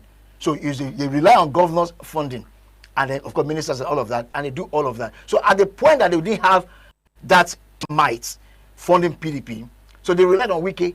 So Wike used Rivers' money. Rivers suffered for it, but anyway, he funded PDP. And then why he did that, he negotiated power, of course, because it should change them. All right, and in the process, he solidated himself. Until now, what he gained there is still what is working for him today, because he put people in places that are loyal to him. And by the time you want to uproot Wike, many things go scatter for PDP. Wike is strong, Messi, if you ask me. He's strong in APC, he's strong in PDP. Is that not greed? That's exactly what I want to talk about. Wike is in PDP. We all know Wike is in PDP. And it's still in full support of APC. Like, he's still in APC. I saw a video a few back where he said, trending on the internet, where Wike came out to say that if you're not supporting APC, you're not doing the right thing. If you're not supporting President Bola Tinubu, you're not doing the right thing.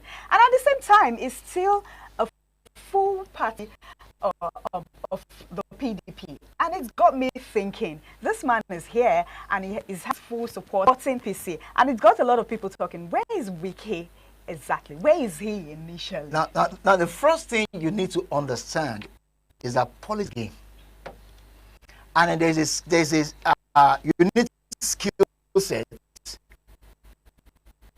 to run, negotiate through the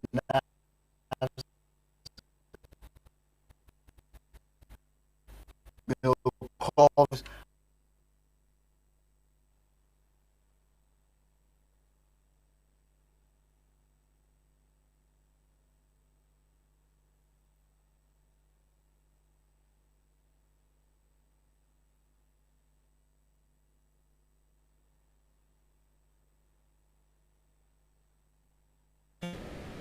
at the same time to APC. So, but what might happen eventually, he's working for, shall I be saying this on air? Okay, no alliance really. Okay, he's working for APC to annihilate PDP. So by the time PDP is done and get whatever, they cannot easily have a smooth transition to APC. So all he's doing now is just to weaken PDP for 2027. Then after 2027, there won't be any gain being in PDP. So he can easily transit to APC. But sincerely, as you speak now, is a very strong stakeholder in PDP, and of course, is showing. It's the game. It's just a game. It's good as it, because somebody else in his position would have been more brutal. But the truth is, it is a game. That's what it is. To politicians, they all sit together. They know it's a game. So, Mr. Chris, do you think if PDP mishandled this convention, could it lose more members to emerging parties ahead of 2027 election? As we speak, the convention is a legal risk. There are counter-court processes that is trying to make it legal. So by the time they fly it and a legal process and eventually to be that's the area is not so certain. Okay, so at the end, so what you're building on that, you have to be careful. And there are some other PDP members that are also looking at both sides, because not all of them will be favored with the convention. So what the next thing is, because once you're into politics, the first thing in your mind is what is in for me. All right. So the people that might be aggrieved, like you see Lamido now, is not happy that he's being sidelined. The next thing is you want to work against PDP. Exactly. That's ego. He wants to prove that you can't. You won't say I'm nobody. No, it's a Lamido can joke. And another thing in politics is there is no enmity forever. The enemy today can be your friend tomorrow. Exactly. If a Lamido now cross to align with Wike, what did will happen? But the judge in Lagos once did that, okay, and they measured in the attempt to ruin Atiku, and they did that. You understand? So, cross carpeting internally and externally, it happens. Okay. So once some people are aggrieved on this side, they could just move to the other side. Okay, in your opinion, what must the PDP do differently now to emerge stronger from these episodes they're having? Like I would say again, if I'm being frank, I'm being truthful, 2027 is beyond PDP. So you're taking it off the calendar, political no, 2027 is beyond, because they actually don't have the candidates. They don't have a candidate that can even mobilize a region. But we still have 1 full year to go, Mr. Chris. No, that's not politics. You prepare it's like the Olympics. You prepare like 4 years ahead. Wow. The ADC is just crumbling now. They're almost late. Even ADC, they're almost late. Now, PDP is just trying to get off. Now, the scenario with PDP is this. PDP is in the grave, but it's shouting, I'm not me alive. So they have come out of me alive. So that's where they are now. They are comatose. So now, and that is a big fight. Even the odds against PDP not to be buried alive. So while they struggle with that, till 2027, they have to come out again, get a viable candidate. And me, please, politics is not cheap. Presidency is not cheap. Because right now, they don't have a north. The entire north can rally around. They don't have a candidate in the south. The entire south can rally around. Do you understand? They don't even have a regional strongman. Like, for example, now if you said Peter Obi, you could say southeast, right? If you said Atiku, you could say northeast. They don't have such candidates. No candidate in PDP can hold down his region. Sheikh Makinde cannot hold down southwest. His popularity stops in Oyo. Wow. Do you understand? So, is it the Bauchi guy, the present PDP chairman? What's his name? The Bauchi governor. His influence does not go beyond Bauchi. Not even in the southeast. I mean, in the northeast. In the northeast. So they do not have that candidate to build on. Okay, now you are saying PDP do not have that candidate. No, they don't have the strong candidate for themselves. Let's talk about the ADC. You know, Atiku left PDP, you know, to the ADC, and the whole ADC coalition stuff is for them to be able to unseat Tinubu. Since PDP do not have that candidate, do you think ADC would be able to unseat the ruling party currently? Okay, I said earlier that even ADC that is coming up with coalition, they are running late. Let's put the fact on the table. Atiku can try put the knot together. Okay. But Atiku is almost zero in the south. And the reason is this. The south is saying it's our turn. We want 8 years. The north did 8 years. So the sentiment in the south is that our vote will go to a southern candidate. So Atiku cannot have an inroad. The only thing I can give Atiku anything in the south, if is able to convince a Peter Obi that might give him the southeast. And that will not be enough to take the south-south. Of course, it won't come into the southwest. It can probably just have majority of the southeast. It's only Peter Obi that can give Atiku southeast. But if Peter Obi is not with Atiku, Atiku is almost zero in the south. And how do you become the president that way? You understand? And if ADC gives Peter Obi the ticket, which is very, very unlikely, you understand? If he gets a ticket, it can, of course, it will naturally get over the southeast. It will get good part of the south-south. But guess what? It's still not going to be strong enough in the north. So it's not on ground. So if we are going to be frank, like this guy said, what's this upcoming lawyer? This activist lawyer, what's Deji Adeyanju? Deji. And he said, you know, quoting Deji now, he said, I'm tired deceiving myself. 2027 is off the table. What I'm concerned about now, the only discussion I'm interested in is who is succeed Tinubu in 2031. Because the truth is, ADC is not on ground to actually do it. PDP is just fighting for its life. PDP is out of discussion. With the way you've been talking, you're so certain that Tinubu would win for the next election. You see, you need to understand, Nigerian politics, you would think first and foremost is on merit. You know, Mr. Chris, let me come in here. Okay. Because Meselinas asked you a question that is very interesting. You just concluded that Bola Tinubu is winning in 2027. Hold on a minute. No, but your analysis is pointing to that. Yeah, exactly. Okay, hold on a minute. Let me ask you this question. We have a new INEC chairman. Okay, and then we've just been talking about the party. We are not talking about the Nigerians themselves who will go vote.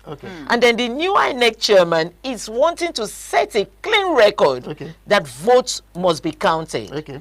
And then, I mean, the results will be announced there at the voting center, not taken back to the coalition center. So there's going to be a total new package coming up in 2027. And we have, of course, the youths who probably are tired of this, you know, administration, and probably they'll come out in full to vote. Vote whoever they think they want to come, besides the party. Because we have just been talking about the party. I'm sure Nigerians are looking above the party. They want a credible candidate. They don't care which party you are. And I'm sorry. Let me quickly add to what Patricia said. And looking fully with what has been happening in the country, Mr. Chris, with what has been happening in the country, the new INEC chairman wants free, fair, credible election. You're coming out to vote. Your vote is counted at that spot to tell you, okay, this is the person, this is the party that won immediately. Would you say that with everything that have been happening, food insecurity, I mean, you're in this country, you're seeing what's happening, food insecurity, poverty and all of that. Do you think Nigeria would still want to come out, or Nigerians rather, would still want to come out to vote for the ruling president, knowing fully well what has been happening in the country, poverty, food insecurity, and all of that? Okay, let me start with the question Patricia asked. Okay. She asked about the people, yes, and all of that. But you see, you need to understand something. Follow the trend of Nigerian voting pattern. I started following Nigerian presidential election in 1983.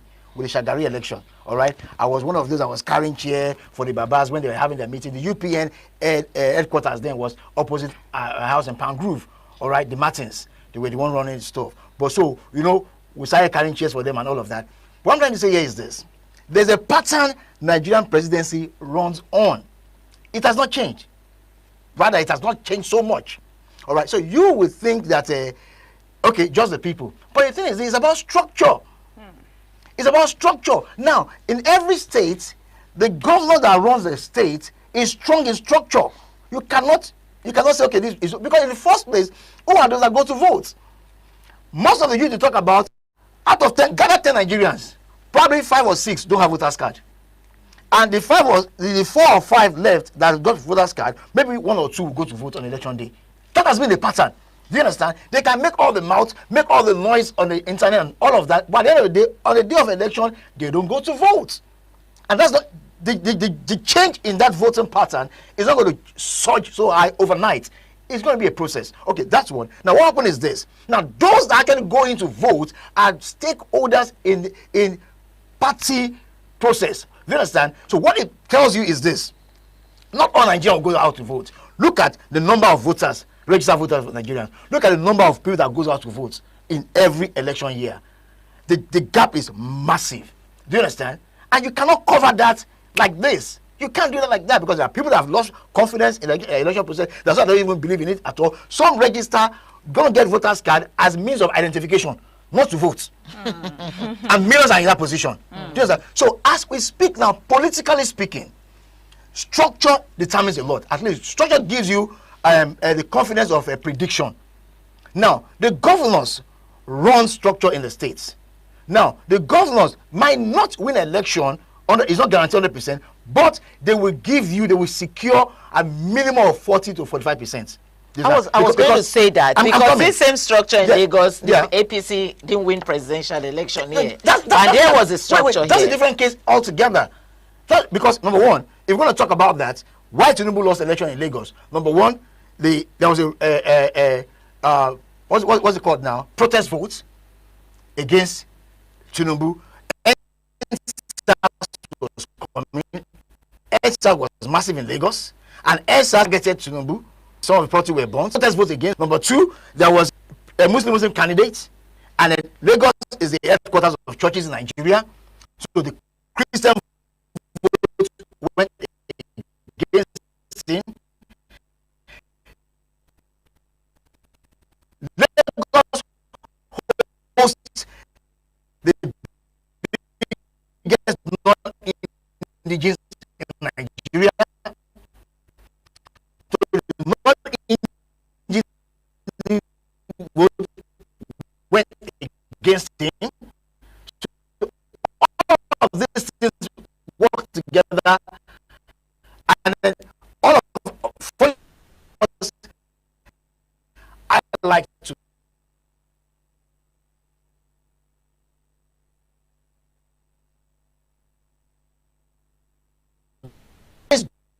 dust. When it comes to structure itself, I know it's few elections have held. Election held in Kaduna since ADC started, with all the rest is making.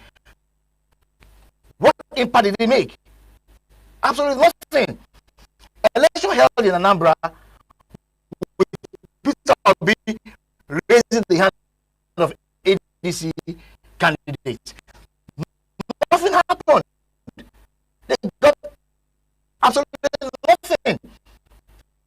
In Rivers State, election held, Amechi was swept under the carpet.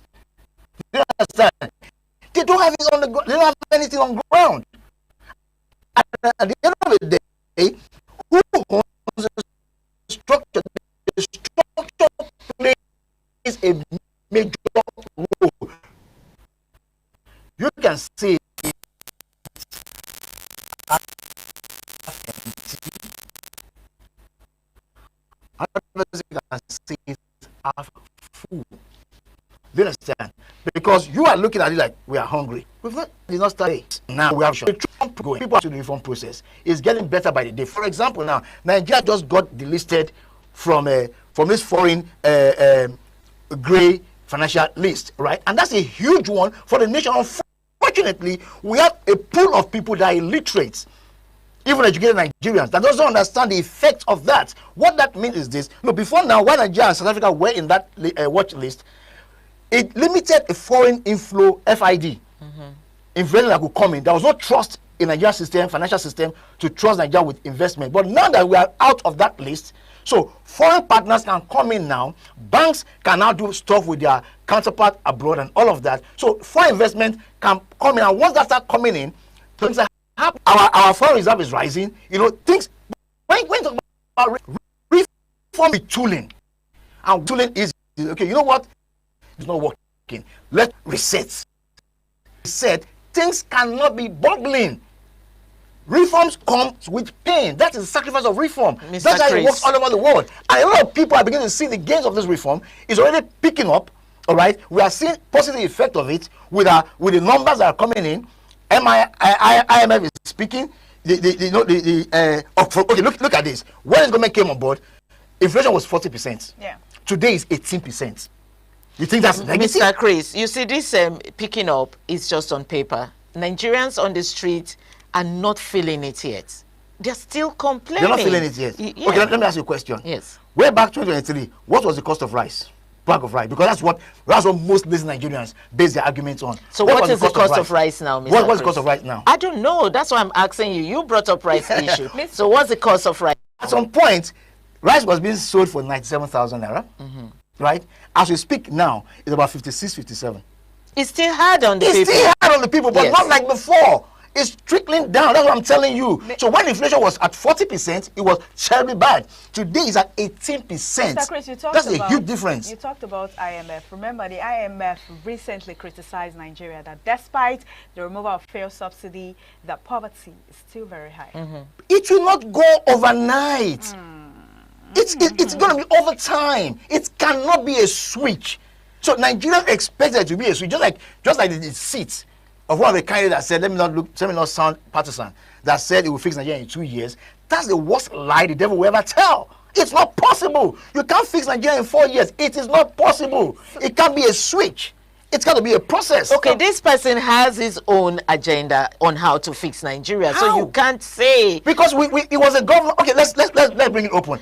Peter Obi was governor of Anambra for 8 years. But let's He also didn't do that in 8 years as governor of Anambra. let's also bring. Anambra is just a microscope of Nigeria. Now he's going to do that in 4 years for Nigeria. Mr. What he Chris, cannot do in 8 years in Mr. Anambra, Chris, he will do 4 years in Nigeria. The sitting Come president on. also said he was going to stop insecurity in few months. Few months? Yes, He never and- said that. Please convince me with me proof that he said that. So, Mr. Chris, in your opinion, looking ahead, what must the PDP do differently to convince Nigerians can govern better than the ruling party? Very simple. Pull the trigger. Your members that are not sitting right,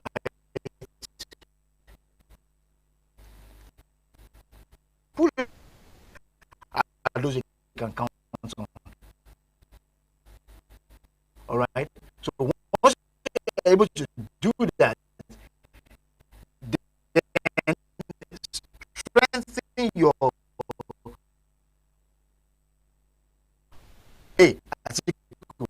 let's zone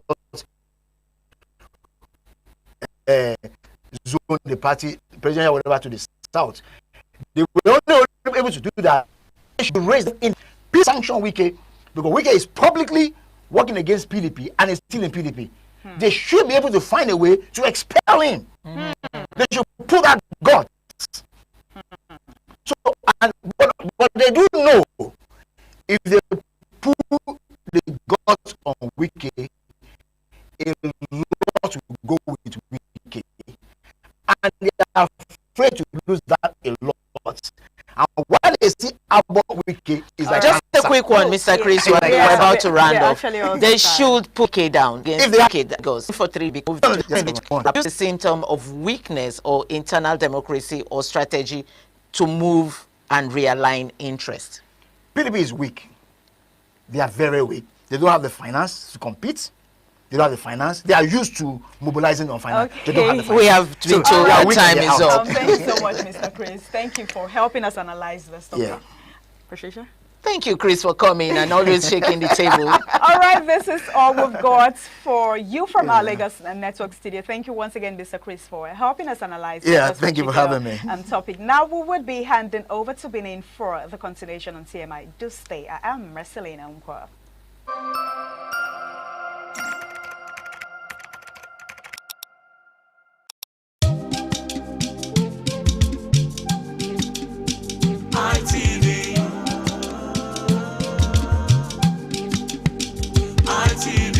ITV, certainly the best.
ITV, certainly the best.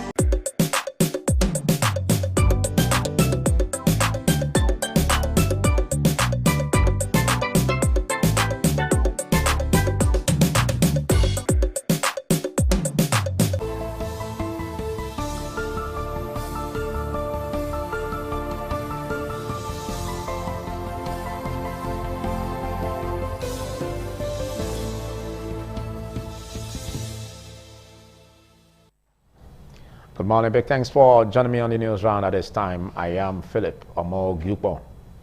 The Church of God Mission International, a former provincial headquarters, has celebrated its 50th anniversary. The event, which attracted several ministers of the gospel, including the church overseer, provided an opportunity to reflect on God's faithfulness over the past 50 years. Jonah Omowa has details.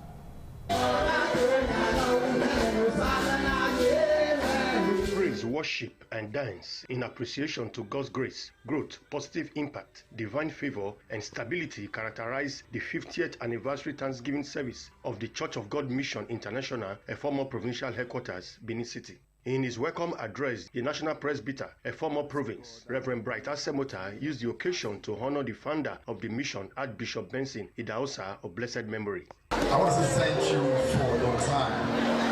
For those that have pastored here before, I say thank you. For those that passed through here as members, thank you. For those who are still members in this place, I celebrate you. In his message, the overseer of the Church of God Mission International, Bishop Dr. Feb Idahosa, urged members to remain steadfast and dedicated to God's work. If I see the blessing here, if I see the blessing of the Maxwell, if I see the blessing of other ones here, I know that the God who did it for them has not changed. Some members of the congregation expressed gratitude to God for his faithfulness and sustaining grace. I'm just grateful to God that today we can see it is completed and is serving the reason for which it was built. The more expansion. 50 is golden, 50 is special. It's been challenging though, but I thank God, Almighty God, that will be able to surmount all the challenges. The organizer and the entire church, the Lord will bless you and reward you. Just the way you have called all the pastors have passed through this place. I'm so excited that in the last 50 years, God has used this church to raise men, raise legacies. The anniversary also featured songs ministration and presentation of awards to pioneer members of the church. From Benin, Jonah Omowa, ITV News. Natives of Igwikpe community in the Yekogba, Owedo local government area, Edo State, say all lingering issues have been resolved and peace restored to the community. This development was made known during a general meeting of elders and youths presided over by the elders man in the community, also known as Odionwe Pa Ekome Ide. Ipomusa Ogiagbe brings details. Leadership crisis has for some time been rocking Igwikpe community in Iyekogba, Owedo local government area of Edo State. The dispute has been resolved and the rightful people placed in their leadership positions, with Ekome Idehe as Odionwe, eldest man in the community, Samuel Aigbovu Ozubogiva, second in command, and Victor Ugioba as Okairile, youth leader. Speaking at the end of the meeting, the Odionwe and others said peace has been restored to Igwikpe community in Iyekogba as they now live together as one. They called on prospective developers to come to Igwikpe in Iyekogba. Mario Odionwe Igwikpe, Matia Agui Igwikpe na, Ezesoni, Mamwezo Fale Marigui, Imarewe Mikugbe, Ozupoge Bamena, Ozupoge Aman. Kari ni na Victor no gere oba atokpe mi buno yabe dadewo ma gwa ligbina ma gwa lezo akugbewe mi na mi alawo dawo ma rigui yeye nke mi no ikan sezo ni ma sabo na mo ehin Igwikpe na re oba atokpe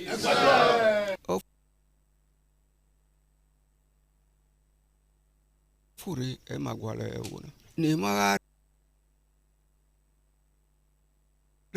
na doguma do dele wona na e magwala zo yi oba atokpe lo ofure fura mi Igwikpe na ma tegui ma igui e ma ni o ni adoto we ni ade mi lo pa isunu ma be kin to pa iva oba atokpe. The Okaigele, Victor Ugioba, promised to lead the youth to work with the elders for the growth of the community.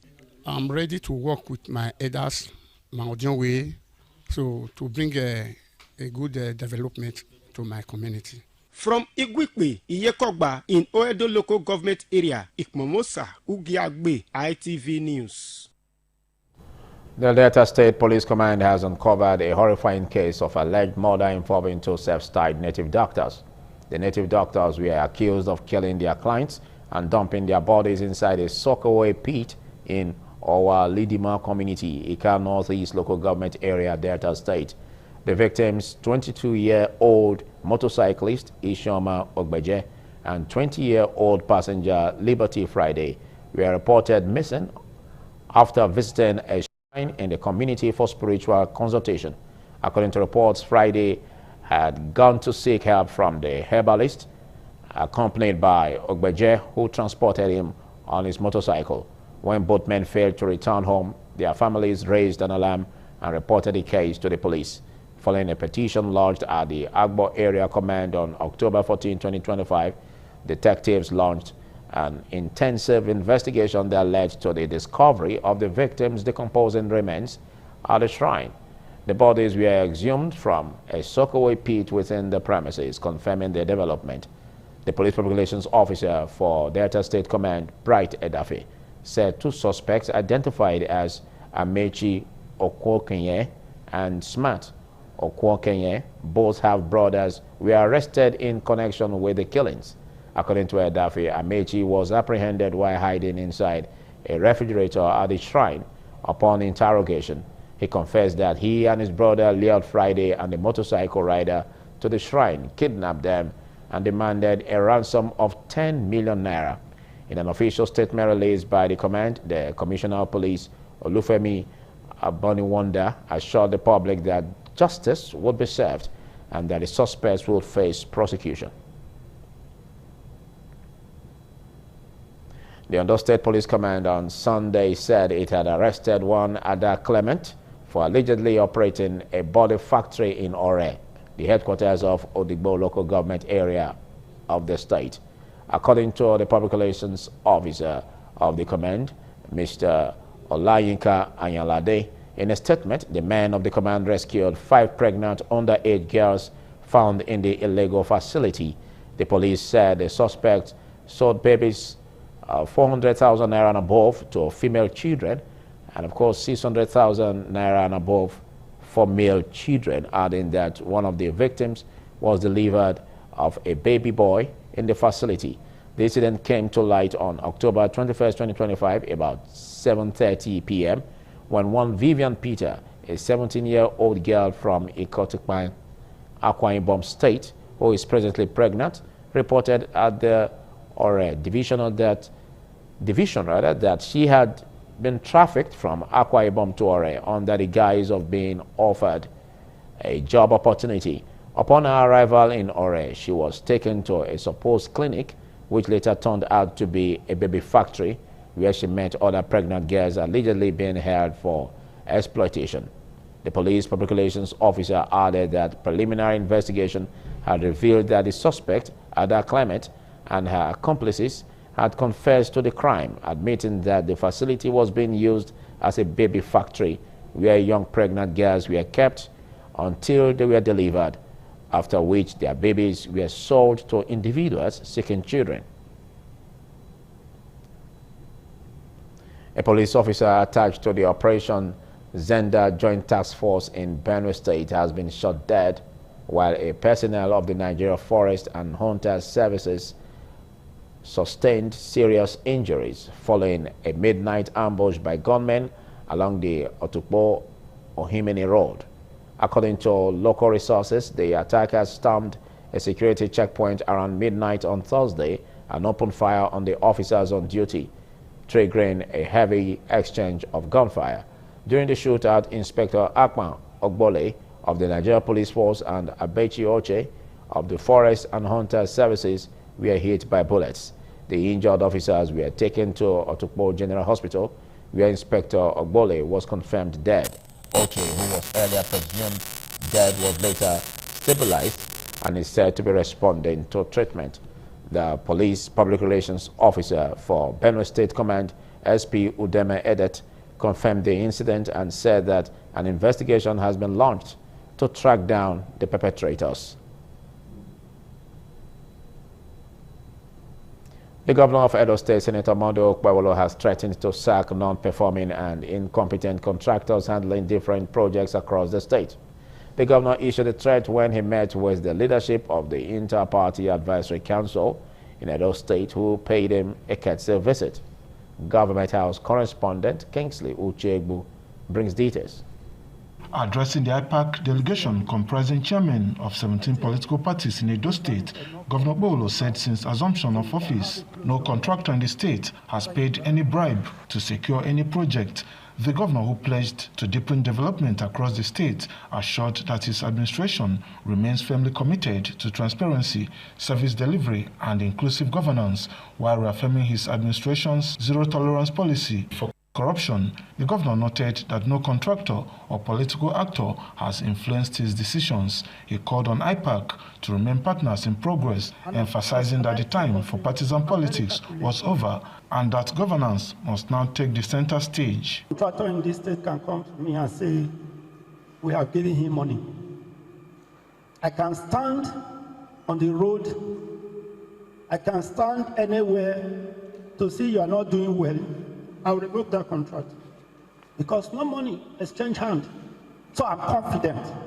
Chairman of the People's Redemption Party, PRP, Greg Ibinawaya, Labour Party, Comrade Kelly Obaloy and Accord Party, Honorable Joseph Omorogbe, described Governor Okpebholo's performance as impressive and inspiring. They appealed for a sustained engagement with IPAC, emphasizing that the council's advisory role would help strengthen participatory governance in the state. The landmark project that you started at the Ramat Park, for me, is a legacy project, which will outlive your government. Even when you have done well, it is the opinion of the opposition party that you should be criticized. IPAC will advise and sit in the middle. At the end of the tunnel, we are coming back to congratulate you. And what you have started doing, by the grace of God, you are going to write your name on good. Kingsley Uchebu, ITV News. Another upset on the news round. Thanks for watching. I am Philip Omor-Gupon. TMI continues shortly. ITV, certainly the best.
ITV, certainly the best.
Hello, beautiful people. Welcome back to TMI Socials, where we talk about trending updates, trending story making waves on social media, and of course to get to hear people's reaction about a particular story. I am Marcelina.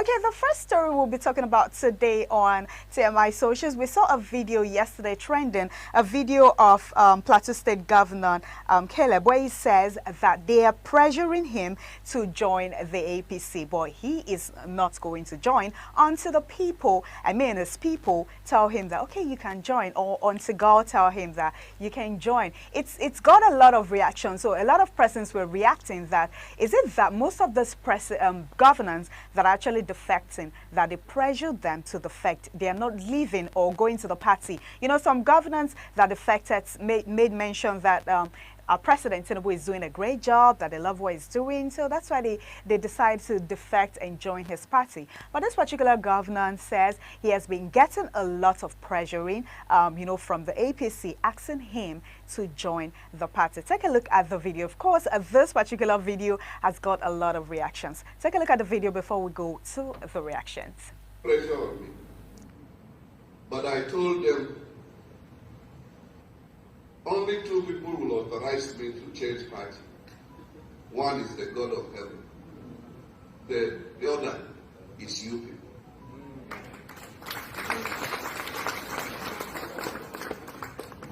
Have you asked me to go anywhere? No. Have you asked me to go anywhere? No. So those who are rejecting me for what I did not look for. Interesting. All right, let's get to hear what people had to say about this particular video. This person, Adiza, says, not today. If you want to join APC, do it with all your full chest. Nobody is putting pressure on you. Party that you have been eyeing, you are saying no pressure. Let's go have one party state in Nigeria. Okay, let's take a look at another reaction. Williams says, whenever it is time for these guys to take a bold step, you will hear a statement like this: my hands are tied. They are putting pressure on me. The order from above. Bulu, bulu, bulu. All right, let's take a look at another reaction. Yahuza says, the national chairman of APC and the APC Plateau State chapter has pushed Governor Caleb Muftwa to the wall to reveal the word that there is nothing like governance and the campaign to the APC because of good work of Tinubu, but that the governors were being pressured to join. Interesting. Let's take a look at another reaction. This is from Just D. Just D says, reverse psychology. He's already making up his mind to join. He has hinted on the excuses to use. The people wanted me to join APC. I had to heed their call. All right. Okay, this is from me. Sharp guy. Mish said, sharp guy. Tomorrow he will say God told him to join the APC, or his people advise him to, and that is all. If the PDP don't get their house in order, he will surely decamp to the APC before June 2026. Do we see him decamping soon? Okay, we've seen that. The next story we would be talking about today on TMI Socials is still about the Oworoshoki houses demolition. You know, they've been demolishing houses in Oworoshoki, and this particular video caught a lot of attention and a lot of reactions. You know, people in their houses sleeping at night. That's the first video, you know, going to demolish their houses at night. A lot of persons, it is illegal because the government has already sent warning to this person that, okay, you need to leave the house. And this particular video got a lot of people talking because it was actually at night. They went there at night and started demolishing the houses. And the person making the video says there are people in the houses, that it is illegal, it is not proper to go and start demolishing people's houses at night. All right, take a look at the video before we would look at the reaction.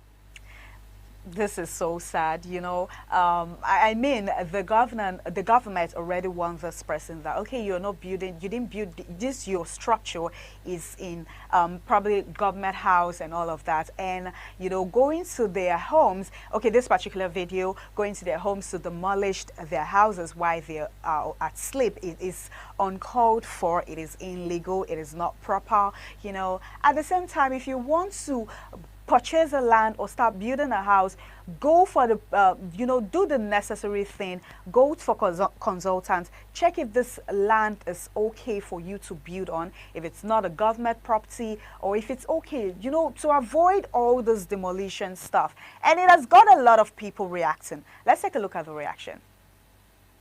This person says, but the people have been warned to relocate. Share when you want to build, instead of consulting the right, you go call bricklayer to start molding blocks. The house should fall on their heads. That's too harsh. Okay, let's take a look at another reaction. Homemade in place says, they do this and go scot-free because they have seen how weak Nigerians are. This is illegal in all manners. It is so unfortunate Nigerians don't react to slavery. Let's take a look at another reaction. I knew a day like this would come. I was telling some people around that community to leave before government come back. The 2 weeks they gave them might still till 2 months, but the day government will come in, it will be like a thief in the night, because they can do the undo. I was expecting this. All right, that is a comment from God's Will First. Peter Obe, civil engineer, says, it is against moral ethics, safety and health consideration, justice and construction standards to work at night without adequate lighting. They should be arrested and equipment seized for life. Interesting. This is another comment from Temidaya. Temidaya says, how do these operators of these bulldozers feel while demolishing the structures? If you have bought cement, sand, granite, steel, you will know what it takes to erect a building or the structures. Okay, that is for that. I mean, it is sad to see that some persons are homeless. You know, the government gave them 2 weeks notice, you know, to leave the house. It is right, like one of the commenters said, it is right to always make consultation from professionals before purchasing a land or before starting to build on that particular land to avoid demolition and all of that. All right, we saw during this Nnamdi Kanu protest, we saw that Sowore was actually put under detention, and it was released yesterday, and it has got a lot of people talking because it made a statement which I would like you all to listen to, you know, and a lot of people has reacted on this particular story. Take a look at the video. Okay, so what's your word to in terms of the justice system, seeing what played out when you were beaten and manhandled in the court? It's not the first time they will do that. You must have seen a plethora of police attacks on me. Since 1992, some of the police who attacked me had to fight for their retirement benefits a few weeks ago. So it's to us who I know doesn't know his left from his right. I can't be banding words with the IGP, who I know is no longer in the police force. And you cannot be IGP if you are not in the police force. And they understand it. That's why they lose their mind. So I have been through about 7 presidents in my lifetime since probably more now, since 1992. Several police IGPs, and some of. Interesting. We know Sowore started the whole Free Nnamdi Kanu protest, and he has been on detention, and he was released yesterday, and he came out to say this particular statement. All right, let's take a look at people's reaction about this video. This person says, for someone with that much experience, this behavior is surprising. Why do you always shift blame from the system to the president? Crime demands justice. Don't use the president as an excuse afterward. All right, let's take a look at another reaction. Link Up says, this same pattern. Sowore will protest without achieving the reason of the protest. The next police will arrest his fellow protesters, and he will then protest again for the release of his followers. The situation that warranted the initial protest will worsen instead being solved. Let's take a look at another reaction. Omoba Adekunle says, good, is now getting the attention he wanted. We all know he doesn't care about Kanu. Is that true? Okay, let's take a look at another reaction. Marvelous Israel says, the same old script. Arrest, annoyance, release, repeat. Nigerian politics is starting to look like a badly written TV series with endless seasons and no progress. Interesting. This other person says, the government has turned the rule of law into a joke. Detaining people illegally is new normal. when injustice becomes policy, resistance becomes a duty. Interesting. That is for that. All right, this is all we've got for you on TMI this beautiful morning from Lagos, from Benin City, and also from Abuja. Thank you so much for joining us on TMI this beautiful morning. Just stay safe out there.